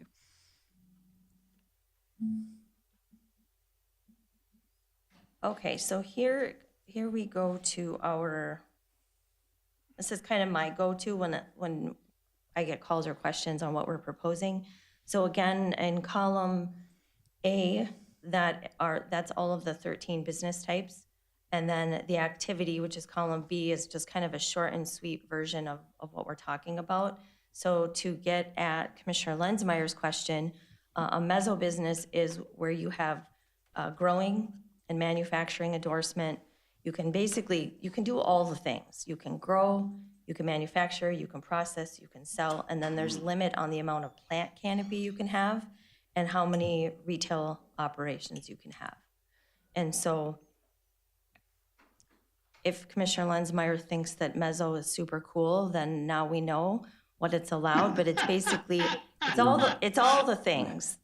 And then mezzo means, just think of it as being medium size, micro would be smaller. So mezzo as opposed to micro is you can do all the same things just in a less of an area for your plant canopy and an area to cultivate. So what I also heard at the last board meeting was I think Commissioner Bertram asked, how are these uses, where were these uses picked from into the various zoning districts and how are they considered similar to others? So in the red, what I put together was cultivation was likened to crop production. Micro was likened to egg-oriented. Mezzo, same. Manufacturing, we do allow biofuel plants, ready mix and asphalt plants in the agricultural areas. That's taking a product and turning it into something else. Retail is pretty self-explanatory. Excuse me. And then a transport cannabis business, we likened that to a small truck terminal, which in Stearns County allows up to 5 vehicles in their fleet. Event, I know Brenda and Chad talked a lot about the cannabis events. There is still a role for the county in terms of local zoning. We could be the local zoning authority to say yes or no to a cannabis event before they would obtain a license. So, and again, that was likened to temporary use special event. Delivery service was the same. And before I flip to the next page, because there's not many items on the next one, this is where at the public hearing you would want to talk about in columns C, D, E, and F. Those are your zoning districts that we currently have. And at this point, most of these uses are listed as conditional. Either conditional, prohibited, permitted. The only one we currently have listed for interim is a cannabis event. So if you like the concept of interim, as we talked about a few moments ago on that previous slide, then at the public hearing, you could look at changing that to interim. So when this goes out for the public, if possible, I know in the slide it's on here, can you help the public understand what the differences are and what that means from a process standpoint? Because I think that will help us or come in here, because this, Joe, may sound like something you brought up in terms of how you're not picking winners and losers, or I hate to use the word discriminating between places, but for the sake of our planning commission and our staff, how do we make this as direct as possible? And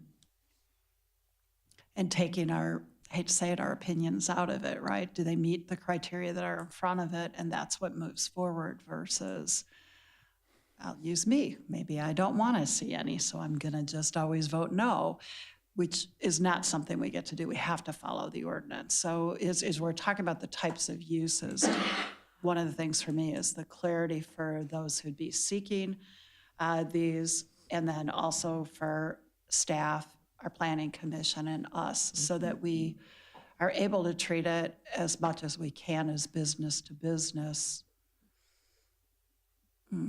Yeah, I'll stop there. Again, I think everybody knows I'm pretty uncomfortable with all of this, so. Yes, Commissioner. Madam Chair, 2 questions on the event, Angie. It says in the event less than 4 days. What about in the event that's 4 days or greater? Madam Chair, Commissioner Bertram, that would be prohibited. Yes. Got it.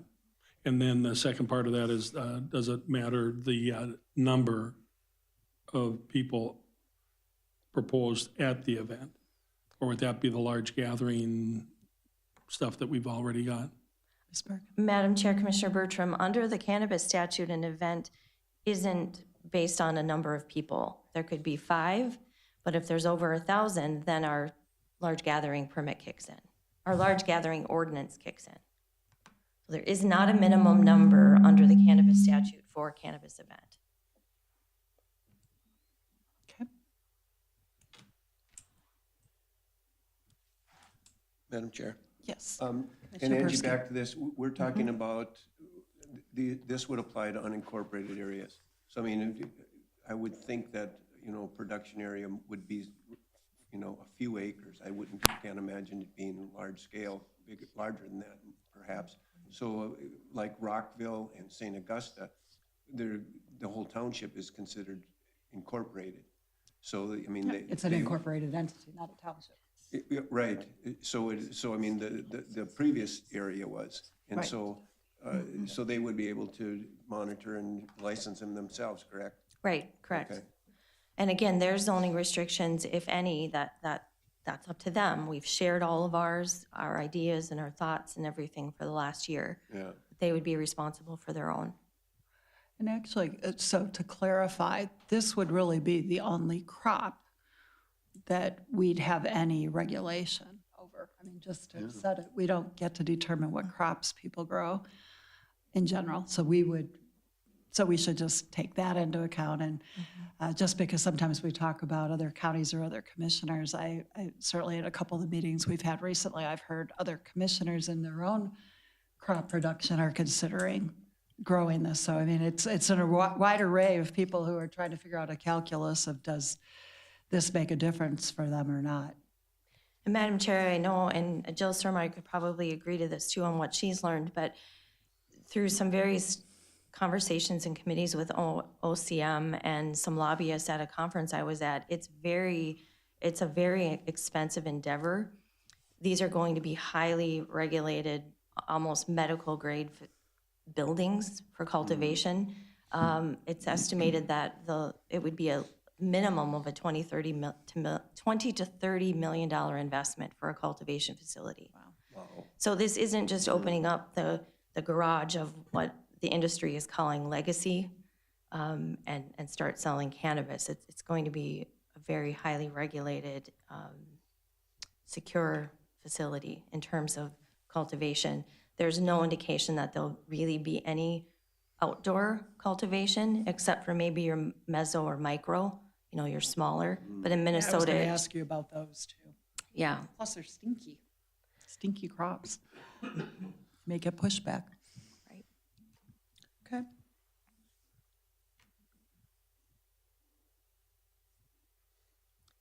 The last slide is just the medical cannabis was combined into, they had a whole bunch of different medical cannabis combination licenses. That's all considered one now, and then hemp we have listed separately as well. Again, I'm not going to go through the performance standards. These are things and standards in our ordinance that apply to all businesses. These are the standards that will apply to cannabis as well. If the board between now and the 19th goes through and has questions on any of them, contact me, bring it up at the meeting on the 19th. But it's just to show you and the public that these are all the things, in addition to the statute, that they're going to have to meet for local zoning. And last but not least, everything we do for zoning has to be tied to our comprehensive plan.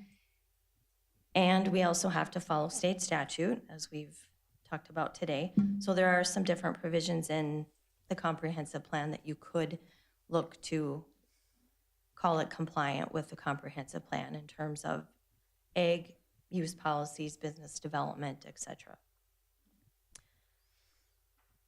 Last but not least, so again, just a quick review of the next steps. The public hearing is 2 weeks from today. We have the deadlines listed for adoption and publication. To date, I have not gotten any written correspondence. I don't know if the county attorney's office has either. I have reached out to every township entity, everyone that I have an email for from a township, and talked to them about what will their role be in zoning for cannabis. We do have a few townships that the way their MOU is written is they will be responsible. So if they want to change that, they need to change that. And so I've made contact with all of them. One of them will be looking to change it in the near future. So we keep the door open to conversations, calls, questions that townships and cities may have. It's been pretty quiet, other than most of them just want to make sure that we've got it covered and they don't have to worry about it. And for the public, our last board meeting of the year is December 17th. So practically speaking, we will be done by then. Right, Madam Chair, really in order to follow the deadline to adopt something by the 31st, you would need to adopt your ordinance on December 3rd. Exactly. Yeah. And Shelley Benson has asked me to attend the township officers meeting as well in November in case townships have questions on cannabis. So I'll be hanging out there as well. Good. Okay, that's all I have. Madam Chair, just on Commissioner top of Bertram. everything else we've talked about, the amount of staff time and money that this is taking and that it will take to do the permitting and everything else, it's unbelievable. And when we set our fees, I think we should look at that because, again, this is being forced on us. We need to deal with it, and the cost and the staff time is huge.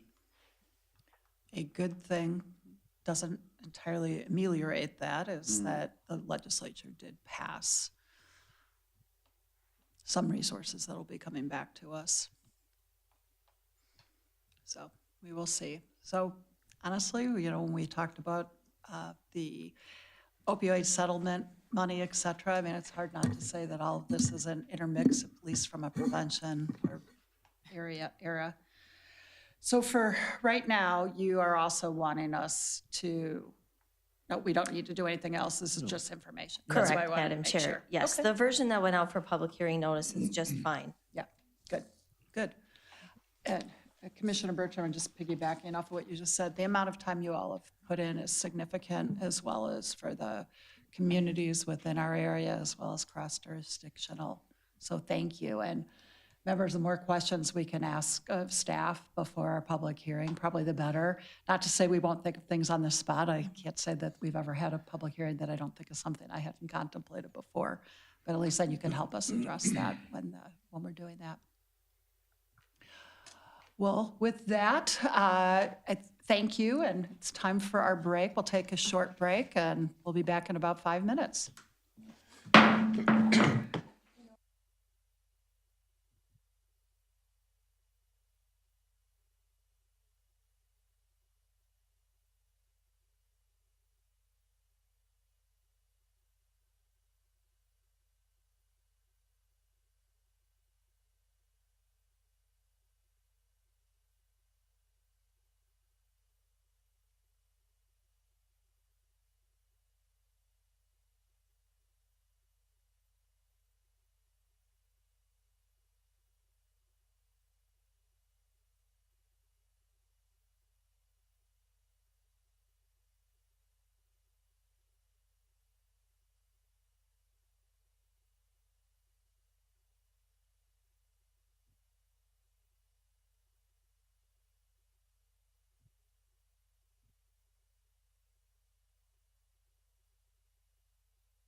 in session. Our next item, we're switching over to administration. We've got, yeah, he'll be back.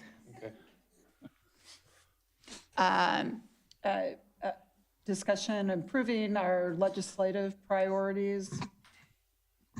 Thank you, Madam Chair. Dr. Williams. Yes, we included a draft document in the packet of legislative priorities for the 2025 session.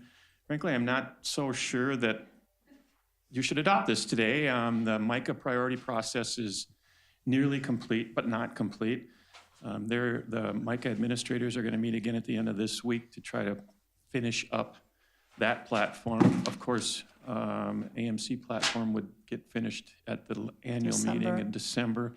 I'm not quite sure where the rural counties are, but at any rate, this is what bubbled up from staff to include as the legislative priorities. I have them on the screen there. There's 12. Most of these you've seen before. So Dr. Williams, do you want us just to go through these today, but do final in our truth and budgeting? Yeah, I was just going to meeting on note that, or- like, last year we took CPA off because we had just coming off a year where there was some increases. This year that's receiving more attention, I think, by Yeah, our I was going to say, associations. we've heard that. That might be both something that associations. wants to be added. The earned sick and save time off might be an issue that we want to include in here. You'll hear more about that when we talk about our negotiations with our employee unions. So yeah, you have the 12 here. Obviously, you could adopt it if you want to, but I'm thinking that as you all are working on the various policy committees with our associations, we may want to wait till that process is a little more complete. But that's up to you. It sounds like that's a good I idea. I agree, mean, yep. these are ones that certainly we've been working on, but to actually have it a bit further along. Oh, yeah. Commissioner Notch. Madam Chair, yeah, in Minnesota Rural County, I should get that to you. I think I forgot to send that to you. Okay. They gave us the draft, but then it got changed again, so Right. I'll forward that out. And you Yeah, can forward it that'd be to- good, and there's definitely some overlap, and so we'll see how the entities are going to be working together on those two. Yeah, so I think if the board doesn't feel there's any rush, we just wanted to make sure you saw that we're working on it, and I don't think you need to adopt today by any means. Madam Chair, and then Mike, if you Commissioner could do a Bertram. comparison of just showing us what is new on here and what was taken off from last year. And then if those other organizations, if there's something that you're going to add, kind of identify all three of those moving parts for me, please, or for us. Yeah, and I think one of the things with that, just for all of us to remember, is the AMC board, after we get through the process in December, will finalize a shorter version, but we have the full-blown platform, and MICA uses a platform then with some prioritization, right? So in some ways, us having the list that we know that there's some things we're going to be pushing hard for, and there's other things that may be opportunities depending upon what happens. That's helpful for us to know too. Yes, Madam Chair, I agree with those other opportunities that we don't necessarily anticipate, but yet they were not high priorities for us. But if there's traction in the legislature, we want to make sure those things get followed up on. Right. Yeah. So maybe sending out the AMC platform, and all of us should be getting the MICA documents as they come through. They tend to be quite detailed. Yeah, I was going to supply those to you, but they're so much in draft form, I didn't think it made sense Yeah. until after, at Makes least sense. you can then see what's going to the MICA board if we need to do that. But, Sounds good. and just in response to Commissioner Bertram, this isn't in the format that you asked about, but we do a recap here. So those would be all in the beginning of that document. And we do this more when we have a conversation with our legislators to say, here's where our priorities were last year. And this is what happened to them during the session. So those are there. But we'll rearrange it so that it's a good comparison. Oh, I see it now. Yeah. Sure. Yeah, so that's Maybe a very side by helpful. side or Yeah. something. Yeah. Yeah, it's very helpful. Okay. Okay. So So next item? the board doesn't want to take any action on that. I don't think so. Let's, you want to move on to the I think next we're item? concurring with you. Okay. The next item was just our lobbying efforts, and there's really two things that I wanted to highlight there. One is, I'm pretty sure last year when the board approved joining the rural counties, you wanted to do a little bit of a review this year and consider your membership for the coming year. So I would lean on Commissioner Notch as our representative there to talk about that. And then I've heard from several commissioners, several of our board members, there was some concern about our representation at the federal level, and so I did initiate a little survey in front of you. It was supposed to be in the packet. I think our new software didn't like that format, so I've got it on the screen there. I sent it to you earlier in a report, but just to give you a feel for what some other MICA counties were doing. So anyway, I would ask Commissioner Notch to talk about the rural counties, I guess. Yeah, okay. Thanks, Mike, and thanks, Madam Chair.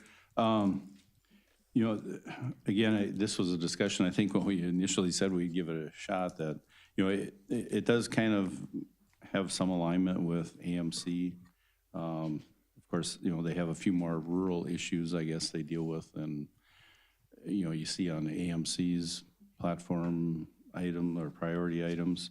I guess, you know, at first, you know, it seemed like this was really pushing one direction, but it seems Luke Johnson has really seemed to have facilitated this into a good place, I think, where they're at right now. I guess in my opinion, I would be okay if we gave it another year just to see, you know, maybe how it plays out. You know, they have a new chair, vice chair, and secretary stuff now, but just kind of get another feel for how it'll play out with making, there was a lot of adjustments, like their priority sheet was a mess, and I think with the capital analytics being involved now, they've kind of put it more in a direction, you know, that they're all pretty much on board with.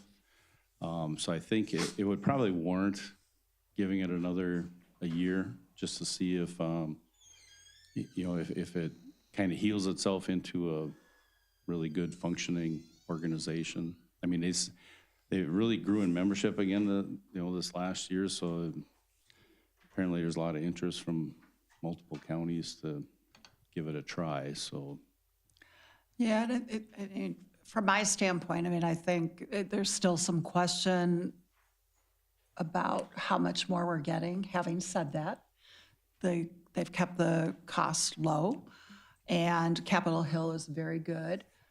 And they are now considered to be an affiliate of AMC, so we just need to remember we're basically adding in the mix some resources there. There clearly have been some challenges with a few folks who are just really upset about some directions of where the legislature's gone, and I appreciate that, and I think Luke and others have tried to move it back. And you didn't say it, but the next chair will actually be Neil Galswick, who's the current AMC chair.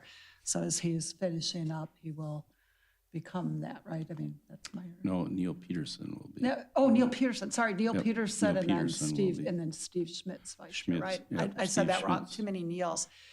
Certainly both good people. The last thing I had seen, I think there's some real question about whether the lobbying firm is going to be able to do much on some of those issues, because in all honesty, they're big issues that are hard for AMC and all of us to do.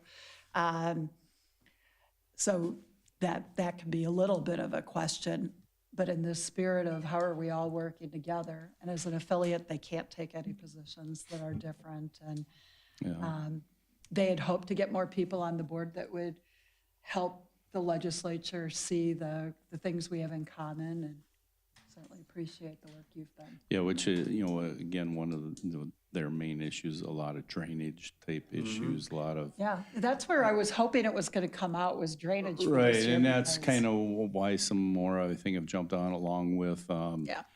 the wolf and the pilt, and, you know, some of the northern tiers, you know, have way different issues than, you know, most The of us. wolf probably won't be able to fully be on there. 'Cause it's, Exactly. right? Yeah. Oh, yeah, that was Exactly. a discussion Or as well. the land, right? You had a pretty robust conversation about parkland.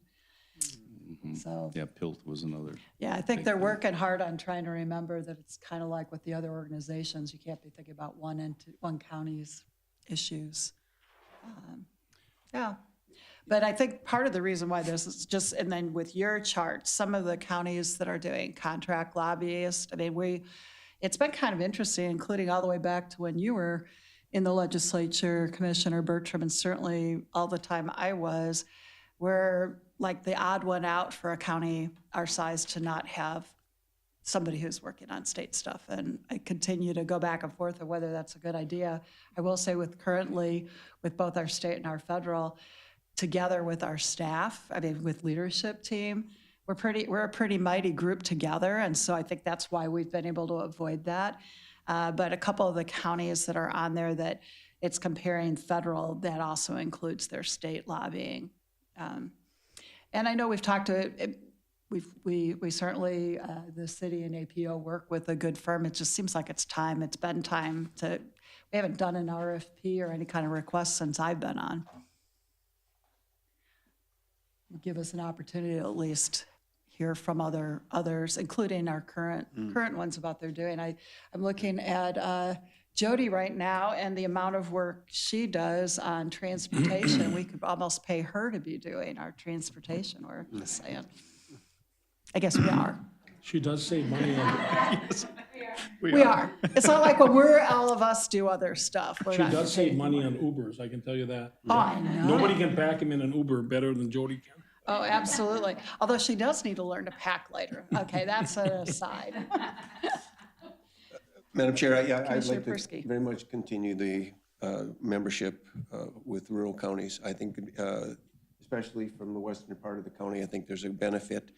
There's also a mutual benefit, I think, for them to have us as members, because I do believe we carry a bit of political clout that helps them. So Kind of like with St. Louis now being part of it too. Both are helpful.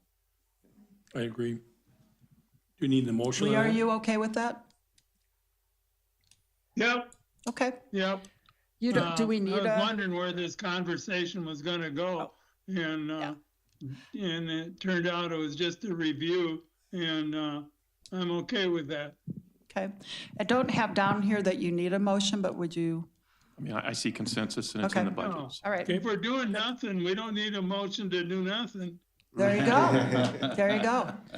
Well said. We'll start making that be another alternate. Okay. And the other one, for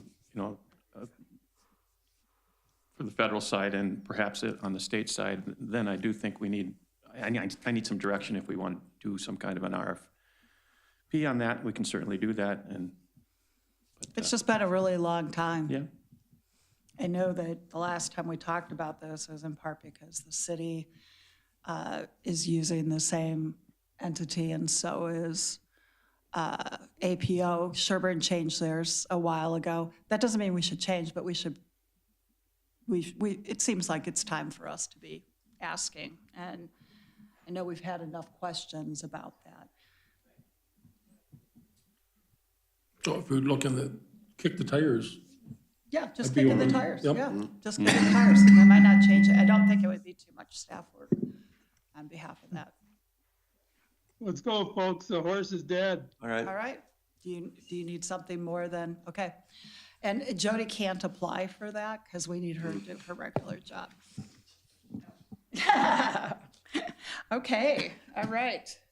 So before we move to closed session, we're going to just have a quick update on how the early voting period's gone, anything that has to do with elections, while we're reminding everybody to, if you haven't voted already, to get out and vote. Yeah, definitely get out and vote. So early voting has been heavy. We're over 30% already turnout on early voting, and it's still coming in. So anything we get up to 8 o'clock today will be processed. So very heavy, especially the in-person has been very heavy, both at the service center and at Lake George, and the other large cities have all been higher than ever for in-person. So a couple other things, we did get a request to have a ballot card from the Libertarian and Republican U.S. Senate candidates. So they've done that in writing. Now, for the Republican, they didn't name Stearns County, but they named a bunch of others. So we're working through that. And what a ballot card does is, after Tuesday, all the ballots are in, they can post a guard. Now, they can only be there during the business hours when it's opened. And the ballots are in a locked room. And of course, the building's locked at night too, and only certain people have access to that. And then once the ballots are in that room, then there's special requirements that have to happen. So 2 people have to go in at a time, can never just be one, and then they have to sign in when they go in and when they go out. So that stays in effect until the contest period ends. Now, so the ballot guard can certainly be there and watch the door. They're really not.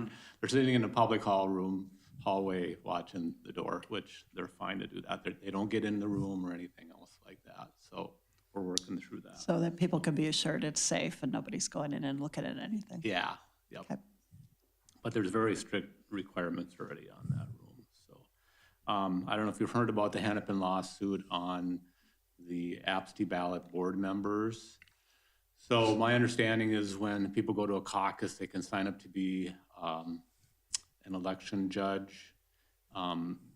If they sign up to work in their precinct only, that's all the requests that we had is people that wanted to work in their precinct.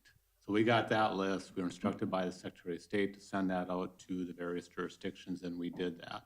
The lawsuit says that we have to offer that. The county absentee ballot board, they have the ability to serve on that also. So that's serving outside the thing. So somewhat of a surprising interpretation, but we did then send out emails to everybody and did have a couple of them that are now working on our absentee ballot board from that expanded list. So 1 DFL and 1 Republican. So they actually helped out, so that was good. Other than that, there's really, everything's up and running. There's always minor things, you know, where do I vote and different things like that, but things are running smooth and turnout has been heavy this morning, so. Great.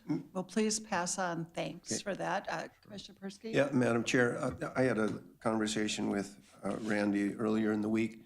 And Randy, if we just take a minute just to explain what happens after the ballots or the polls have closed, actually what happens with the machines, what happens with the ballots, because sometimes we get confusion from people about, well, I saw people taking packages and put them into a vehicle and taking off with them. What happens when the polls close, what happens? Sure, when the polls close, you know, after everybody votes, so once the voting is all done, the public can then come into the polling place and watch the closing procedures. It's observation only, it's not participation. So they're doing their paperwork, they're tallying the write-ins, they're submitting the results, they're making sure things tie out, and once they're done with that, then they'll pack all that up. All election judges have to sign all the tapes, have to also sign the seals. That gets delivered to the county by at least 2 election judges. Let me just stop you there. So you're going to have a valid count by the machines then at that time? Right. Okay. Yes. And they'll have signed off on that. And that will be all signed off, yes. Okay. And so then what happens with those results? So all that gets brought into the county, and then we'll match the polling place results with the absentee results. And once we have both those results, then that's what will get published. And we get sent to the Secretary of State, and then they put it out on their website. So that's how the tallying of it works. Okay. And then what physically then happens to those ballots? So they'll go in this room, and they're, of course, by each jurisdiction, they're sorted too, and they just stay in that room. There's a seal that stays on that ballot box, and nothing happens to that. And that room stays secure, as I just talked about. And the ballots and all those materials stay in our possession for 22 months. And so then also if somebody wants to challenge those, they can challenge those between what the machines had said and what the physical ballots actually show? So there's what they call an automatic recount, but it's really a funded or state-funded recount, right, where people don't have to pay for it. So within that margin, generally about 0.25%, they can ask for a recount. But even if it's above that amount, they can still have a recount, and they, the candidate can decide on if they want to look at all of them or some of them, and once it starts, they can decide to stop, and that's what Jerry Ralph did a number of years back. He had some concerns, and so he had a recount. They went through it. They didn't, I think they had one difference, and then he decided. They picked what, 3 precincts? I think it was like 3 precincts they picked. Yeah, 3 of them. To keep their cost out because they pay for that. 3 of them in Sherburne County, and then after that, he decided to stop, so. Because, we have had concerns about the validity of the machines and the magic that might be inside the machines changing from what's on the paper ballots. But, and also we have, previously, at the previous meeting, we talked about the machines were tested with 7,000 ballots, sample ballots. Yeah, so the machines are tested before the election. There's a pre-test that's done. First of all, it comes from the vendor, and of course it's tested and everything before we get it. And we get it, we do a test, then we do another public accuracy test, and this is happening not only at the county, but every jurisdiction has to do this. And the public accuracy test is a public test. People can come and view that. So the machines have to be 100% accurate, and they were. So, and then post-review, the canvassing board will pick 3 precincts where we hand count 3 races. So that'll be the U.S. Senate, the President, and the U.S. House of Representatives, those 3 races. So we'll hand count 3 precincts that are selected randomly by the canvassing board. And we did that last time, right? And there was like 5,000 votes. And there was a one vote difference because somebody marked outside the oval. So the machine was fine, but the election judges looked at voter intent and decided that was for a specific candidate. So, yeah, and we often do have recounts. I mean, recounts are not, they're relatively common. So, and the recounts have always shown the machines to be accurate. So, Do you mind just bringing up about the canvas board? I think that's the last piece of with what you were talking about. What happens on Friday? So on Friday, the canvassing board will meet, and that's 2 county commissioners, myself, the mayor of St. Cloud, and the court administrator. And we'll review the results. We'll look at the tapes. We'll certainly go through some of the tapes and read them off and make sure that the report and the canvassing, the abstract is accurate. And when the canvassing board is satisfied that's accurate, then they'll move that forward and approve that. It's also when then the post-election review, those precincts are selected, so. Well, thank you. Please thank the broader staff and all of the other folks who have been working on this. Commissioner Bertram? Two questions, Randy. One, how many precincts are selected randomly? 3. And then when does that counting happen? About a week 3 o'clock? later. Oh, wait. So the time is already set, and you guys did approve that. I don't have it off the top of my tongue, but it is on our website, and it's something that. And that can be observed by the public, I It assume. is, it can be, you bet. And often it is. And we don't need to be there. No, We're just there on Friday. right. And remind me where we meet on Friday here? Service Center, At the service. Oh, center. Service Center. Yep. 3 o'clock. Yep, and So we don't get to go in this special room. No, that is also a publicly opened meeting too. And then the other question is write-ins. When there's a write-in, because I know of at least one contested race there is going to be a fair amount of write-ins. Right. Who verifies the name? I understand this. The name has to be perfectly spelled. It can't be a G instead of a J, and it can't be a OI instead of an IO. I think that the election judge can look at voter intent also. Okay, so it doesn't have to be perfect. I don't believe it has to be perfect. Okay. There was a candidate a number of years ago who came off the ballot, and then a family member replaced that one, and they had to get the name right for that person, or it didn't count. Sure. So there will be half dozen or so jurisdictions that don't have a candidate listed. So write-in will win on those. So there will be some write-in winners tonight. You might want to just verify that about the That, spelling. I'll do that. You might want to be prepared for that because we know it's going to be out there. Yep. Yep. This is something you all are used to, but yes, letting people know. Well, good. Well, thank you. Any other questions? Because if not, we're going to go to closed session now. Thanks, Penny. That was for Janet. You're going to kick me out.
medical benefits for non-union employees. If there is a motion, would entertain that. I'll make that motion. Okay, thank you. Commissioner Lunsmeyer has made the motion. Is there a second? Second. Thank you, Commissioner Notch. Seaton, go ahead. Is there anything else you want to add? No. Good morning, Madam Chair, members of the board. We're here requesting following our major medical and general adjustment increases for our non-union employees as follows. You can reference the handout received in our closed session. As it relates to the major medical plans, we're recommending the following: moving from a 2-tier model to a 4-tier model for insurance, and adjusting the cadence costing for the plans as recommended by Gallagher. Adding a high deductible health insurance plan at a $5,000 and $10,000 increase. Providing Stearns County employee married couples with plan enrollment options. Adjusting our HSA and VBA contributions to align with market. If the insurance increases come in over 10% in years 26 and 27, we'll meet to discuss those increases in cost distribution.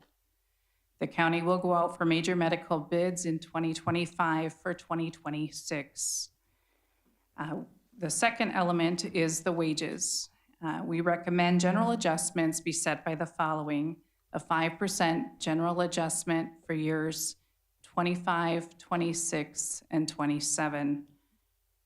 With that, we're asking for a board action that recommends approving the major medical insurances, plan rates, and general adjustments for the non-union group of employees effective January 1, 2025. And that is what we talked about in our closed session. We do have a motion and a second motion by Commissioner Lensmeyer and a second by Commissioner Notch, unless something's changed with one of those. Does not look like it. All in favor signify by saying aye. Aye. Aye. Pose same sign. Okay, it's approved. Thank you for your ongoing work on this. Thank you too for the bargaining union's work as well. All right. Thank you Appreciate all. it. Our very last item, and I'm sure it's going to go quickly given it's almost noon and it's an election day. Issues by Commissioner Bertram. Madam Chair, we had a record consent agenda list this morning. E11 was approving the plan for the contact center solution, which Mike Poehler and Melissa have been talking about speeding up the processing, so let's hope that works well. But the jail sheriff's office justice center discussion, next meeting, Mike said, is going to be December 17th. So, some of the public has been wondering when we're going to start talking about that after today. I think it would be helpful for us at some point. I'm not sure how to do that or in what format, a work session or whatever. I think we should kind of have a regroup with the commissioners of where we are as a group, where we're heading towards, and how we're going to be covering a lot of our functions and everything for the next year at least. So I'm not sure. I'll let that up to Mike and the current chair to figure out how we have that discussion. And one of the perks of being a commissioner is you can say happy birthday to your son Jacob on his 24th birthday, which was Sunday. So I'm going to say, because believe it or not, he does listen to these sometimes, and just in case he is. And if he doesn't, you'll have a little clip you can give to him. And if anybody wants to be changing out any of your current assignments, you should be checking in with the folks or the people who are doing that. And we need to get through today to know whether or not we're going to have a change in composition of the board. And depending on that, that will impact when we do it. Yeah, Madam Chair, just in response to the talking about how we are as a group, we do, I was intending to have a short work session on your committee appointments and committee assignments, so that might be appropriate time to do that. I mean, I'm talking about that we would do that before the end of the year. Yeah. So that might But work. again, if That might- people want to talk with each other, that makes that process smoother, because that's what we. That might be a good time. And if there's anything we can be getting from the architects prior, whatever it is that we can be getting, and I know that you just brought up, we clearly will be doing something on December 17th, but anything we're able to be doing sooner, whether it's in a work session or otherwise, would be The helpful. schematic design is basically complete, and that will be passed on, or already has been passed on to the those that will be doing the cost estimates. So that's once that cost estimating is done, then we'll be able to hold that work session, and I'm sure we'll be able to get information to you before that meeting. And if people want to be circling back with Mr. Cornack, I'm guessing he would be willing to meet with folks. To Absolutely. see what's there. The ongoing cooperation and information's been really helpful. Okay, great. Well, please tell Jacob happy birthday, too. I'm not going to sing right now, though. I hope that's okay. That's okay. Commissioner Lensmeyer, you have anything? I have nothing. All right. Okay. Well, thank you. Commissioner Notch. Thanks, Madam Chair. I guess the one thing I would like to say is a big thank you to everyone who attended the Jail Justice Center meetings and sheriff and the county staff who graciously spent their time out and about with all of us, over the last month and a half.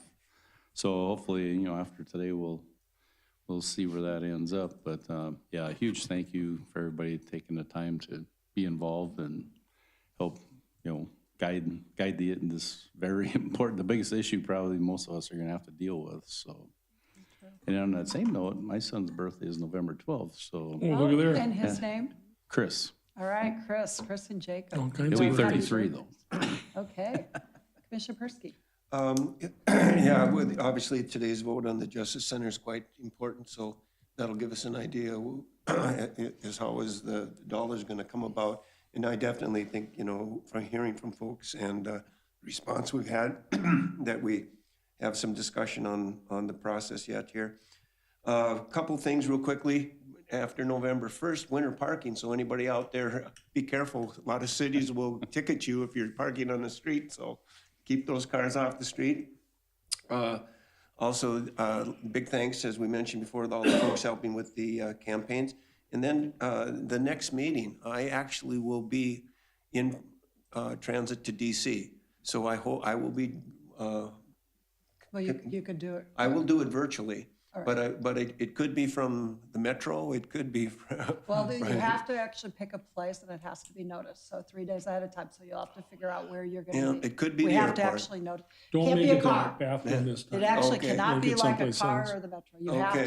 You have to be in a place. All right, well. I have learned that. Anyway, that's going to be the APO. We're doing our annual visit to DC for a local project, so. Good. yeah. Good. Well, there may be some tea leaf Yeah. information. And Anything good else? luck to deer hunters and be safe out there.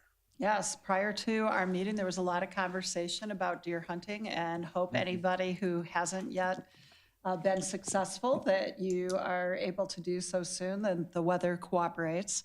I guess two things, just to reiterate, a big thank you to everybody that's helping with our elections today and the process and all the time that's led up to this. And if you have not voted yet and you live in Stearns County, just because we did bring it up, just want to make sure you remember that what is in front of you on the ballot is how to be paying for a new Justice Center. If you vote yes, the cost will be spread among those who pay sales tax in our county, not solely the property tax owners. And with that, hope everybody has a good rest of the day, and we are adjourned.